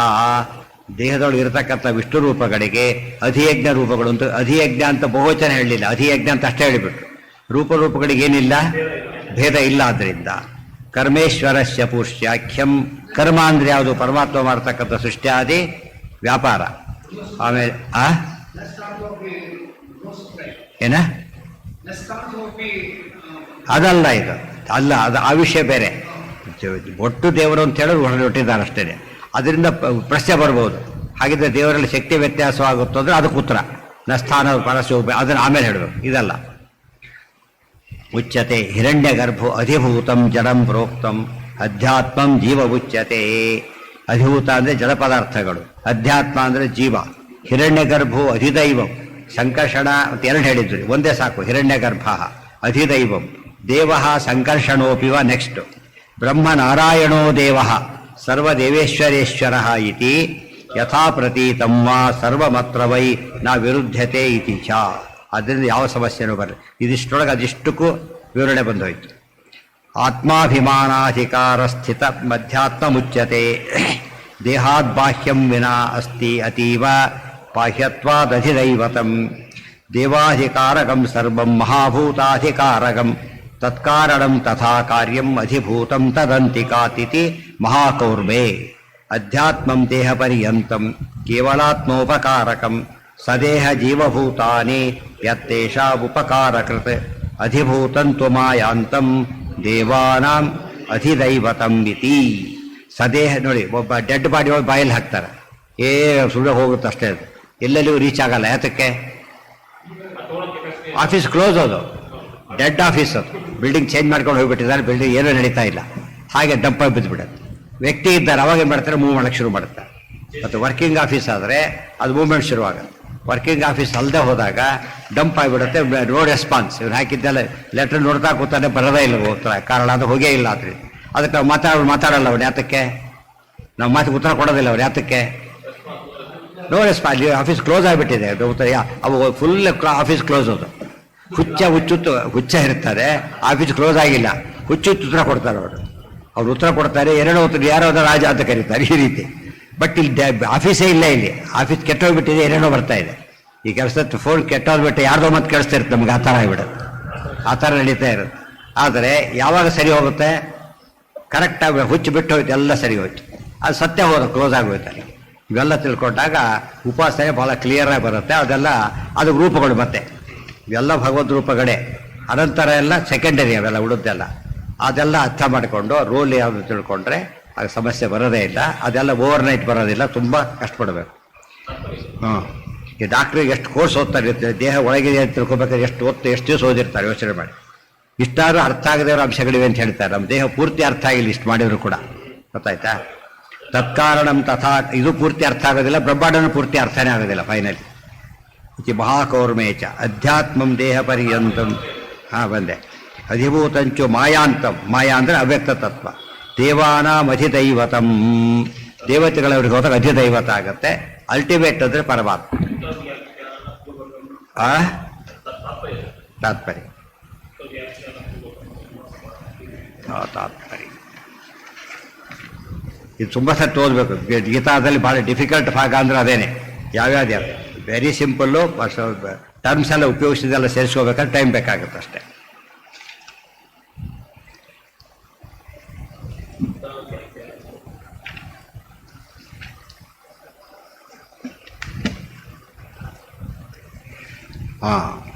ಪರಮಾಕ್ಷರಂ ವಿಷ್ಣುರೇವ ಮುಖ್ಯತಃ ಇತಿ ಪ್ರಸಿದ್ಧತ್ವ ತಥೈವ ಪರಿಹರತಿ ಅಜ್ಞಾನಾಂ ತದಪಿ ಜ್ಞಾಪಯಿತುಂ ತಥೈವ ಪರಿಹಾರಃ. ಪುನರಹಮಿತಿ ನೋಕ್ತಂ ಇತ್ಯಾಶಂಕ ಅವ್ಯಕ್ತಂ ವ್ಯಕ್ತಿಮಾತ್ರಂ ಇತಿ ವ್ಯಕ್ತಿವಾಪನ್ನಮಿತಿ ವಿಷ್ಣಾವೇವ ಪ್ರಯುಕ್ತೇನ ಅವ್ಯಕ್ತ ಶಬ್ದೇನ ಅವ್ಯಕ್ತೋ ಅಕ್ಷರ ಇತ್ಯುಕ್ತ ಇತಿ ಪರಿಹರಿಯತೆ. ಅವ್ಯಕ್ತ ತತ್ವ ಇದರಲ್ಲೇನೆ ಹಿಂದೆ ಉಪಯೋಗಿಸ್ಬೇಕಾದ್ರೆ ಅವ್ಯಕ್ತ ಅಂದರೆ ವಿಷ್ಣು ಅಂತ ಹೇಳಿದ್ದಾರೆ. ಆ ಅರ್ಥ ತಿಳ್ಕೋಬಾರ್ದು ಅಂತ ಹೇಳೋದಕ್ಕೋಸ್ಕರ ಪರಮಾಕ್ಷರಂ ಅಂತ ಹಾಕಿದರು. ಯಾವ್ದ ತದ್ದಿತಿ ಅದು ಬೋಧಿದ್ದಾಗಲೇ, ಎರಡು ಕಾಮನ್ ಅದು. ತದ್ದಿತಿ ವಿಶೇಷಣ ಉಕ್ತ ವ್ಯಾಖ್ಯಾನ ಪೂರ್ವಕ ಮಹಾ ಬ್ರಹ್ಮಪ್ರಾಪ್ತಿ ರುಚ್ಯತೆ. ಎಲ್ಲ ತಿಳ್ಕೊಂಡಾಗ ನಮಗೆ ಪ್ರಶ್ನೆ ಉತ್ತರ ಬಂತು. ಈ ಒಂದು ಪ್ರಶ್ನೆ ಶುರುವಾಯ್ತು. ಈಗ ಇಷ್ಟೆಲ್ಲ ತಿಳ್ಕೊಂಡ ಮೇಲೆ ಅಧಿಭೂತ ಅಂತಾರೆ, ಅಧಿದೈವ ಅಂತಾರೆ, ಇವೆಲ್ಲ ಅಂತಾರೆ, ಸ್ವರೂಪ ಅಂತಾರೆ. ಎಲ್ಲ ಕೇಂದ್ರ ಬಿಂದು ಪರಮಾತ್ಮ, ಅವನ್ನು ತಿಳ್ಕೋಬೇಕು. ಆಗ ಅಥಾತೋ ಬ್ರಹ್ಮ ಜಿಜ್ಞಾಸ ಅಂತ ತಿಳ್ಕೊಂಡ್ಮೇಲೆ ಏನು ಮಾಡ್ಬೇಕು ನಾವೀಗ? ಅಲ್ಲಿಗೆ ಹೋಗಬೇಕು, ಅದಕ್ಕೆ ರೂಟ್ ಬೇಕು, ಅಲ್ಲಿ ಹೋಗಕ್ಕೆ ದಾರಿ ಬೇಕು. ಆಗ 8ನೇ ಅಧ್ಯಾಯ ಪೂರ್ತಿ ಒಂದು ದೃಷ್ಟಿಯಿಂದ ಬ್ರಹ್ಮಸೂತ್ರಗಳಿಗೆ 4ನೇ ಅಧ್ಯಾಯ ಇದೆಯಲ್ಲ ಉತ್ಕ್ರಾಂತಿ, ಅದ್ರ ವಿವರಣೆ ಇದ್ದಾಗಿದೆ. ಅರ್ಥ ಆಯ್ತಾ? ಮುಂದೆಂತೂ ಅದೇ ಶಬ್ದನೇ ಬಂದ್ಬಿಡತ್ತೆ. ವಿವರಣೆ ಬರುತ್ತಾ, ದೇಹ ಬಿಟ್ಟು ಹೋಗ್ತಾನಲ್ಲ, ಉತ್ಕ್ರಾಂತಿ ಮಾಡ್ತಾನಲ್ಲ ಮಾರ್ಗ, ಅದೆಲ್ಲ ಹೇಳ್ತಾರೆ. ಈಗ ಉತ್ಕ್ರಾಂತಿ ಕ್ರಮ ಮತ್ತು ಮಾರ್ಗ ಎರಡು ಪಾದಕ್ಕೂ ಬೇಕಿದು. ಬ್ರಹ್ಮಸೂತ್ರ ಅರ್ಥ ಆಗ್ಬೇಕಾದ್ರೆ ಇದು ಬೇಕು, ಇದು ಅರ್ಥ ಆಗ್ಬೇಕಾದ್ರೆ ಬ್ರಹ್ಮಸೂತ್ರ ಓದಿರ್ಬೇಕು. ಒಂದಕ್ಕೊಂದು ಡಿಪೆಂಡೆಂಟ್ ಅವು. ಇತಿ ಪರೋಕ್ಷ ಜ್ಞಾನೇನ ಇದು ಸಾಮಾನ್ಯವಾಗಿ ಏನಾಗುತ್ತೆ ಡಿಫೆಕ್ಟ್. ಈಗ ಬ್ರಹ್ಮಸೂತ್ರ ಓದೋರು ಇದನ್ನು ಓದಲ್ಲ, ಆದ್ದರಿಂದ ನಮ್ಮಲ್ಲಿ ಪದ್ಧತಿ ಇಲ್ಲ, ಆದ್ದರಿಂದ ಎಷ್ಟೋ ವಿಷಯ ಆಗ ಉಳ್ಕೊಬಿಡುತ್ತೆ, ಕ್ಲಾರಿಟಿ ಬರೋದೇ ಇಲ್ಲ. ಕ್ಲಾರಿಟಿ ಬರದೇನೆ ಎಷ್ಟೋ ಪ್ರಸಂಗ ಬರೋದು ತೋಚಿದ್ದು ಹೇಳಿಬಿಡ್ತಾರೆ, ಹಾಗಾಗಿಬಿಡುತ್ತೆ. ಹಾಗಾಗಬಾರ್ದು. ಒಂದಕ್ಕೊಂದು ಪೂರಕ ಇದೆ. ಗೀತೆಯ ಇನ್ನೊಂದು, ಗೀತೆಯ ಬ್ರಹ್ಮಸೂತ್ರದ ಇನ್ನೊಂದು ರೂಪ ಅಷ್ಟೇ ಇದೆ. ಆ ಸೂತ್ರ ರೂಪ ಶ್ಲೋಕ ರೂಪ ಅಷ್ಟೇ ವ್ಯತ್ಯಾಸ. ಸೂತ್ರ ರೂಪ ಶ್ಲೋಕ ರೂಪ ಆದ್ದರಿಂದ ಇದನ್ನು ಓದ್ದೇ ಹೋಗ್ಬಿಟ್ರೆ ಏನಾಗುತ್ತೆ, ಅರ್ಥ ಕ್ಲಿಯರ್ ಆಗೋದಿಲ್ಲ. ಸೊ ಎಲ್ಲ ಗ್ರಂಥನೂ ಒಟ್ಟಿಗೆ ಓದಿದ್ರೆ ಮಾತ್ರನೇ ಅರ್ಥ ಆಗುತ್ತೆ. 6 ಸಬ್ಜೆಕ್ಟಲ್ಲಿ ಒಟ್ಟಿಗೆ ಪಾಸ್ ಆಗಬೇಕೆ ಹೊರತು ಒಂದೊಂದೇ ಪಾಸ್ ಆಗಲೇ ಬಿಡೋದೇ ಇಲ್ಲ. ಟಚ್ ಅಲ್ಲ, ಫುಲ್ಲೇ ಗೊತ್ತಿರಬೇಕು. ಟಚ್ ಅಲ್ಲ, ಬರೀ ಫುಲ್ಲೇ ಗೊತ್ತಿರಬೇಕು, ಅವಾಗ ಪೂರ್ತಿ ಅರ್ಥ ಆಗುತ್ತೆ. ಟಚ್ ಇದ್ರೆ ಸ್ವಲ್ಪ ಟಚ್ ಆಗುತ್ತೆ ಅಷ್ಟೆ. ಪ್ರಯಾಣ ಕಾಲೇ ಪಿಚ ಏನದು ಪೂರ್ವಕರ್ಮಾನುಸಾರಿ ಸ್ಮೃತ್ಯ ತತ್ಪ್ರಾಪ್ತಿರೇ ಭವತಿ. ಮುಂದಿಂದ ಇಷ್ಟಾದ ಮೇಲೆ ಅವ್ಯಕ್ತೋ ಅಕ್ಷರ ಇತ್ಯುಕ್ತ ಕೂಟಸ್ಥೋ ಅಕ್ಷರ ಉಚ್ಯತೆ ಇತ್ಯುಕ್ಷರಾಕ್ಷರಾದಪಿ ಚೋತ್ತಮ ಇತಿ ವಿಷ್ಣೋರುತ್ತಮತ್ವ ಕಥನಾಚ್ಯ ಅನ್ಯದೇವ ಇತಿ ಅವಶೀಯತೆ. ಅಧಿಯಜ್ಞ ಅಹಮೇವ ಇತಿ ಅಧಿಯಜ್ಞ ಮುಕ್ತ ಸಾಧಿಯಜ್ಞ ಮುಕ್ತ ಯುಕ್ತ್ಯ ಪ್ರಾಪ್ತಭೇದ ನಿವೃತ್ತ್ಯರ್ಥಂ ತಸ್ಯೈವ. ಮಧ್ಯ ಮಧ್ಯೆ ಅಹಂ ಅಹಂ ಅಂತ ಯಾತಕ್ಕೆ ಹೇಳ್ತಾರೆ ಅಂದರೆ ಅಲ್ಟಿಮೇಟ್ ಸ್ಟೇಜಲ್ಲಿ ತಾನೇ ಅಲ್ಲಿರೋದು. ಸರ್ವ ಪ್ರಾಣಿ ದೇಹ ಸ್ಥಿತ ರೂಪಾಂತರಾಪೇಕ್ಷೆಯ ಸಹಿತತ್ವಂ ಯುಜ್ಯತೆ. ಪ್ರಾಣಿನಾಂ ದೇಹವೋ ವಿಷ್ಣು. ಕೆಲಸ ನೋಡಿ ಆಫೀಸ್ಗೆ ಹೋಗ್ತೀರಿ, ಭಾಳ ಕ್ಲೋಸ್ ನಿಮಗೆ ಬೇಕಾದವ್ರು, ಮುಖ್ಯಸ್ಥ ನಿಮ್ಗೆ ಭಾರಿ ಕ್ಲೋಸ್, ಅತ್ಯಂತ ಆಪ್ತಾತ. ಅದು ನಿಮಗೇನೂ ಗೊತ್ತಿಲ್ಲ, ನೋಡ್ಲಕ್ಕೆ ಹೋದ, ಅವನು ಹೇಳಿದೆ ಕುತ್ಕೊಳ್ಳಿ ಅಂತ ಹೇಳಿದ. ಕುಡಿಸ್ಬಿಟ್ಟು ಏನು ಮಾಡ್ತಾನೆ, ಸಂಬಂಧಪಟ್ಟವ್ರಿಗೆಲ್ಲ ಹೇಳಿ ಕಳಿಸ್ಬಿಟ್ಟು ಅಲ್ಲೇ ತರಿಸ್ಬಿಡ್ತಾರೆ. ಅದು ಏನೇನು ಬೇಕು ಅಲ್ಲೇ ತರಿಸ್ಬಿಟ್ಟು ಇವನ ಕೈಲಿ ಕೆಲಸ ಮುಗಿಸಿ ಕಳಿಸ್ಬಿಡ್ತಾರೆ. ಹೊಸವಾದರೆ ಇಲ್ಲಿ ಫಸ್ಟ್ ಯಾಕೆ ಬದ್ದಿ ಕೇಳ್ತೇವೆ, ನೋ ಎಂಟ್ರಿ. ಅವ್ರು ಎಲ್ಲಿಂದ ಬರ್ಬೇಕು, ಅವನಿಗ ಅಲ್ಲಿಂದ ಶುರು ಅವರು ಇಲ್ಲಿ ಎಂಟ್ರಿ ಕೊಡೋದೇ ಇಲ್ಲ. ಅವರು ಅದಕ್ಕೆ ಯಾರು ಜ್ಞಾನ ಜಾಸ್ತಿ ಆಗ್ತಾ ಹೋಗ್ತಾ ಏನಾಗ್ತಾ ಬರ್ತಾರೋ ಅವ್ರೀಗ ದೇವರಿಗೆ ಬಹಳ ಹತ್ರ ಬರೋದ್ರಿಂದ ಏನಾಗಲ್ಲ ಅವರಿಗೆ ಕಷ್ಟ. ವಾಯುದೇವರು ಎಲ್ಲದಕ್ಕೂ ಭಾರಿ ಹತ್ರ ಇರೋದ್ರಿಂದ ಅವರು ಬರೀ ತಿಳಿದವರಲ್ಲ, ತಿಳಿಸೋರು ಆಗಿಬಿಟ್ರು, ಎಲ್ಲರಿಗೂ ತಿಳಿಸ್ತಕ್ಕಂಥ ಕೆಲಸ ಬಿಡುತ್ತಾರೆ. ಉಳಿದವರಾದರೆ ನಮ್ಮ ರೋಲೆಲ್ಲ ಬಹಳ ದೂರದ ರೋಲ್ ಆದ್ದರಿಂದ ಅವ್ರು ಡಿಟೇಲಾಗಿ ಹತ್ತು ತಿಳ್ಕೊಂಡು ಅದೇ ಸ್ಟೆಪ್ ಅವಾಯ್ಡ್ ಬಂದು ಬೈಪಾಸ್ ಮಾಡಕ್ಕೆ ಬರಲ್ಲ ನಾವು. ಅವ್ರು ಎಲ್ಲ ಬೈಪಾಸ್ ಮಾಡಿದ್ದಾರೆ, ಯಾವ್ದು ಬೈಪಾಸ್ ಸೀದಾ ಅದು ಕೆಲಸಕ್ಕೆ ಇನ್ಫಾರ್ಮೇಷನ್ ಕೊಡೋಕೆ ಹೋಗಿರ್ತಾರೆ ಅಷ್ಟೇ. ಅವ್ನು ಜಸ್ಟ್ ಇನ್ಫಾರ್ಮೇಷನ್ನು ಅವ್ನು ಕೆಲಸನೇ ಮಾಡಿ ಕಳಿಸ್ಬಿಡ್ತಾರೆ ಪೂರ್ತಿಯಾಗಿ. ಬಂದು ಮತ್ತೆ ಬರ್ಲಿಕ್ಕೆ ಹೋಗೋಣ ಮುಗಿಸ್ ಕಳಿಸ್ತೀರಿ ಅಂತ ಹೇಳ್ಬಿಟ್ಟು ಟಕ ಅಲ್ಲೇ ಮುಗಿಸ್ಬಿಡ್ತೀವಿ. ಎಷ್ಟೋ ಸಲ ನೋಡಿ ನಮಗೆ ಅನುಭವ ಆಗಿರುತ್ತೆ, ಎಷ್ಟೋ ಸಲ ಕೂಡಿಸಿ ಮುಗಿಸ್ಬಿಡ್ತಾರೆ. ಕೆಲಸಕ್ಕೆ ಹೋದ್ರೆ ಫಸ್ಟ್ ಸ್ಟೇಜಲ್ಲೇ ಹೊರಗಟ್ಟೆ ಓಡಾಡಿಸ್ತಾರೆ. ಫಸ್ಟ್ ಸ್ಟೇಜ್ ಇರುತ್ತಲ್ಲ ಅಲ್ಲೇ ನಾಳೆ ಬಾ ಇವತ್ತು ಬಾ ಅಂತೇಳಿ ಅಲ್ಲಿ ಅವ್ರ ಕೆಲಸ ಬಿಟ್ಬಿಡ್ತಾರೆ, ಕೊನೆಗೆ ಆ ರೀತಿ ಮಾಡಿಬಿಡ್ತಾರೆ. ಅದಕ್ಕೆ ಜ್ಞಾನ ಹೆಚ್ಚಿದಷ್ಟು ಕೂಡ ಅದು ತಿಳ್ಕೊಳ್ಳೋದು ಭಾರಿ ಸುಲಭ ಆಗುತ್ತೆ. ತಸ್ಯೈವ ಪ್ರಾಣಿ ದೇಹ, ಕೆಲವೊಂದು ಆಫೀಸೇ ಗೊತ್ತಿರಲ್ಲ, ಫಸ್ಟು ಅಲ್ಲಿಂದ ಶುರುವಾಗುತ್ತೆ ಹುಡುಗ ಆಫೀಸ್ ಎಲ್ಲಿ ಬರುತ್ತೆ ಅಂತ ಶುರು ಮಾಡಬೇಕು. ಪ್ರಾಣಿನಾಂ ದೇಹಗೋ ವಿಷ್ಣು ಅಧಿಯಜ್ಞೈತೀರಿತಃ, ಹಿಂದೆ ಹೇಳಿದ ಕೊಟೇಶನ್ ತತ್ವವಿವೇಕ ದಿನೊಂದು ಕೋಟ್ ಮಾಡ್ತಾರೆ. ಪ್ರಾಣಿನಾಂ ದೇಹಗೋ ವಿಷ್ಣು ಅಧಿಯಜ್ಞ ಇದೀರಿತಃ ಸಯೇವ ವ್ಯಾಪ್ತರೂಪೇಣ ಬ್ರಹ್ಮೇತಿ ಪರಿಕೀರ್ತ್ಯತೆ ತೈಸ್ತೈರಧಿಕ ಯಾಜ್ಯತ್ವಾತ್ ಬ್ರಹ್ಮಿತತ್ವಾಚ್ಚ ಹೇತುತಃ ಅಧ್ಯಾತ್ಮಂ ತತ್ಸ್ವಭಾವೋ ಯತ್ ಅಧಿಕಃ ಪರಮಾತ್ಮಕಃ ಪುಂಸಾಂ ಸಜಡಭಾವಾನಾಂ ಸರ್ಗಃ ಕರ್ಮ ಹರೇ ಸ್ಮೃತಂ ಭೂತಾಧಿಕತ್ವತೋ ಜೀವಾಃ ಅಧಿಭೂತವಿತೀರಿತಾಃ ಅಧಿಕೋ ದೈವತಂ ವಿಷ್ಣುಃ ಏವ ತಸ್ಯಾಸ್ತು ಸಾರಮಾ ಗುರುಪ್ರಾಣಾದಿದೈವಾಖ್ಯಾತು ಇತಿ ಜ್ಞೇಯಮಿದಂ ನರೈಃ ಇತಿ ತತ್ವವಿವೇಕೆ. ಒಟ್ಟು ತಾತ್ಪರ್ಯ ಪ್ರಾಣಿನಾಂ ದೇಹಗೋ ವಿಷ್ಣುಃ ಅಧಿಯಜ್ಞ ಇತೀರಿತಃ. ಪ್ರಾಣಿಗಳ ದೇಹದಲ್ಲಿರ್ತಕ್ಕಂಥ ವಿಷ್ಣು ರೂಪಕ್ಕೆ ಏನಂತ ಹೆಸರಿದೆ? ಅಧಿಯಜ್ಞ ಅಂತ ಹೆಸರು. ಸಯೇವ ವ್ಯಾಪ್ತ ರೂಪೇಣ ಬ್ರಹ್ಮೇತಿ ಪರಿಕೀರ್ತ್ಯತೆ. ನಮಗೆ ರೇಷನ್ ತಗೊಂಬ ಅಂತ ತಕ್ಷಣ ನಮಗೆ ಬೇರೆ ಹೇಳ್ಬೇಕು, ಏನು ಅರ್ಥ ಆಗುತ್ತೆ? ನಮ್ಗೆ ಅಲಾಟ್ ಆಗಿರೋ ಬ್ರಾಂಚು ಅಂತ ಅರ್ಥ. ಎಲ್ಲ ಹೋಗಲ್ಲ, ಎಲ್ಲಿ ಹೋಗ್ತಾನೆ ಸೀದಾ ಅವನು? ಅಲ್ಲಿಗೆ ಹೋಗ್ತಾನೆ, ಬೇರೆ ಕಡೆ ಹೋಗೋದಿಲ್ಲ. ಹಸುಬಾದ್ರೆ ಕಾರ್ಡೇನೋ ಕಷ್ಟಪಟ್ಟು ಬಂತು, ಏನು ಮಾಡಬೇಕು ಗೊತ್ತಿಲ್ಲ ಅವನಿಗೆ, ಆ ಥರ ಆಗುತ್ತೆ. ಇದೆಲ್ಲ ಹೇಳ್ತಾರೆ ಅಲ್ಟಿಮೇಟ್ಲಿ ವಿಷ್ಣುವೇ. ಆದರೆ ಅಧಿಯಜ್ಞ ಅಂತ ಪದ ಉಪಯೋಗಿಸಿದ ತಕ್ಷಣ ಎಲ್ಲಿ ಅರ್ಥ ಆಗುತ್ತೆ ನಮಗೆ? ದೇಹಗತವಾದ ಭಗವದ್ ರೂಪ ಅಂತ ಅರ್ಥ ಆಗುತ್ತೆ. ಬರೀ ಯಜ್ಞ ಅಂದರೆ ಬೇರೆನೂ ಆಗಬಹುದು, ಅಧಿಯಜ್ಞ ಕರೆಕ್ಟ್ ಅದೇ ಅರ್ಥನೇ ಆಗುತ್ತೆ. ಸೈವ ವ್ಯಾಪ್ತ ರೂಪೇಣ ಬ್ರಹ್ಮೇತಿ ಪರಿಕೀರ್ತ್ಯತೆ. ವ್ಯಾಪ್ತ ರೂಪಕ್ಕೆ ಬ್ರಹ್ಮ ಅಂತ ಹೆಸರು, ದೇಹದೊಳಗಿನ ರೂಪಕ್ಕೆ ಏನಂತ ಹೆಸರು? ಅಧಿಯಜ್ಞ ಅಂತ ಹೆಸರು. ಅದಕ್ಕೆ ಇನ್ನೊಂದು ಹೆಸರಿದೆ, ಪುರುಷ ಅಂತ ಮತ್ತೊಂದು ಹೆಸರಿದೆ, ಪುರುಷ ಅಂತ ಹೆಸರಿದೆ. ಹೊರಗಿಂದಕ್ಕೆ ಈಶ್ವರ ಅಂತ ಇನ್ನೊಂದು ಹೆಸರಿದೆ. ಅನೇಕ ಹೆಸರುಗಳಿವೆ, ಸಂದರ್ಭ ನೋಡ್ಕೊಂಡು ಅರ್ಥ ಮಾಡ್ಕೋಬೇಕು. ಅದೆಲ್ಲ ಅಷ್ಟೆಲ್ಲ ಸೇರಿಸ್ಕೋಬೇಕು ಅದಕ್ಕಾಗಿ. ತೈಸ್ತೈ ಅಧಿಕ ಯಾಜ್ಯತ್ವಾತ್ ಬ್ರಹ್ಮಿತತ್ವಾಚ್ಚ ಹೇತುತಃ ಅಧ್ಯಾತ್ಮಂ ತತ್ ಸ್ವಭಾವೋ ಯತತ್ ಯದಧಿಕ ಪರಮಾತ್ಮಕಃ. ಅಧ್ಯಾತ್ಮ ಅಂತ ಹೇಳಿದಾಗ ಪರಮಾತ್ಮನಿರ್ತಕ್ಕಂಥದ್ದೇನೋ ಸ್ವಭಾವ, ಜೀವನಿಗೂ ಸ್ವಭಾವ, ಪರಮಾತ್ಮನೂ ಸ್ವಭಾವನೆ. ಪರಮಾತ್ಮನ ಸ್ವಭಾವ ಎಲ್ಲರ ಸ್ವಭಾವ ನಿಯಂತ್ರಣ ಮಾಡ್ತಕ್ಕಂಥ ಸ್ವಭಾವ. ಸ್ವಭಾವ ಅಂದ್ರೆ ಏನು? ಹಿಸ್ ಯುನಿಕ್ನೆಸ್ ಅಂತ ಅರ್ಥ, ಅದಾಗಿರೋದು. ಪುಂಸಾಂ ಸಜಡ ಭಾವಾನಾಂ ಸರ್ಗಃ ಕರ್ಮ ಹರೇ ಸ್ಮೃತಂ. ಜಡ ಚೇತನ ಎಲ್ಲವುಗಳ ಸೃಷ್ಟಿ ಮಾಡ್ತಕ್ಕಂಥ ಕೆಲಸ ಎಲ್ಲ ಭಗವಂತನ ಕೈಯಲ್ಲೇ ಇರೋದು. ಭೂತಾಧಿಕತ್ವತೋ ಜೀವಾಹ. ಸಾಮಾನ್ಯ ಕರ್ಮಕ್ಕೆ ಬೇರೆ ಅರ್ಥ ಮಾಡ್ಕೊಂಡಿದ್ದೀವಿ, ಕರ್ಮಣ್ಯೇವಾಧಿಕಾರಸ್ಥೆ ಅಂದ್ರೆ ಈ ಕರ್ಮ ಅಲ್ಲ ಅದು. ಇಲ್ಲಿ ಕರ್ಮ ಶಬ್ದಕ್ಕೆ ಭಗವಂತ ಮಾಡ್ತಕ್ಕಂಥ ಸೃಷ್ಟಿಯಾದಿ ವ್ಯಾಪಾರ ರೂಪವಾದ ಕರ್ಮ. ಅಲ್ಲಿ ಕರ್ಮಣ್ಯೇವ ಅಂತ ಹೇಳಿದ್ರೆ ನಾವು ಮಾಡಬೇಕಾದ ವಿಹಿತ ಕರ್ಮ ಅಷ್ಟೇ ಅರ್ಥ. ಅದಕ್ಕೆ ಆ ಕನ್ಫ್ಯೂಷನ್ ಆಗಬಾರ್ದು ಅಂತಾರೆ ರಿಪೀಟ್ ಹೇಳಿ ಕೊಟ್ಟಿರೋದು. ಅದು ಹಾಗೆ, ಅದು ಸಂದರ್ಭವನ್ನು ಕೊಡಿಸ್ಕೋಬೇಕು. ಭೂತಾಧಿಕತ್ವತೋ ಜೀವಾಹ ಅಧಿಭೂತಭಿತೀರಿತಾ. ಜೀವರಿಗೆ ಅಧಿಭೂತ ಅಂತ ಒಂದು ಸ್ಟೇಜಲ್ಲಿ ಕರೀತಾರೆ. ಯಾತಕ್ಕೆ? ಈ ಪುಸ್ತಕ ಇದೆ, ಈಗ ತನ್ನಸ್ತಾನೆ ಓಡಾಡಕ್ಕೆ ಬರೋದಿಲ್ಲ, ಒಬ್ಬ ವ್ಯಕ್ತಿ ತೆಗಿತಾನೆ, ಅವನಿಗೆ ಚೇತನ, ಆ ಮಟ್ಟಿಗೆ ಅಧಿಭೂತ ಅವನು. ಬಟ್ ಅಬ್ಸಲ್ಯೂಟ್ ಅಧಿಭೂತ ದೇವರೇ. ಈ ಮಟ್ಟಿಗೆ ಯಾರೀಗ?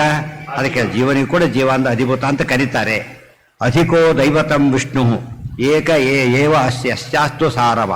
ಅನಂತರದಲ್ಲಿ ಹೈಯೆಸ್ಟ್ ನಾರಾಯಣ, ಆಮೇಲೆ ಮಹಾಲಕ್ಷ್ಮಿ, ಉಳಿದವರು ಅನಂತರ ಬ್ರಹ್ಮವಾಯುಗಳು. ಉಳಿದವರೆಲ್ಲ ಚೇಂಜ್ ಆಗಿಬಿಡ್ತಾರೆ, ಎಲ್ಲದಕ್ಕೂ ಬರಲ್ಲ ಅವರು. ಯಾವುದಕ್ಕೆ ಬರ್ತಾರೆ? ತಮ್ಮ ಡಿಪಾರ್ಟ್ಮೆಂಟ್ ಮಾತ್ರ, ಉಳಿದ ಕೈ ಹಾಕೋದಕ್ಕೆ ಹೋಗೋದಿಲ್ಲ.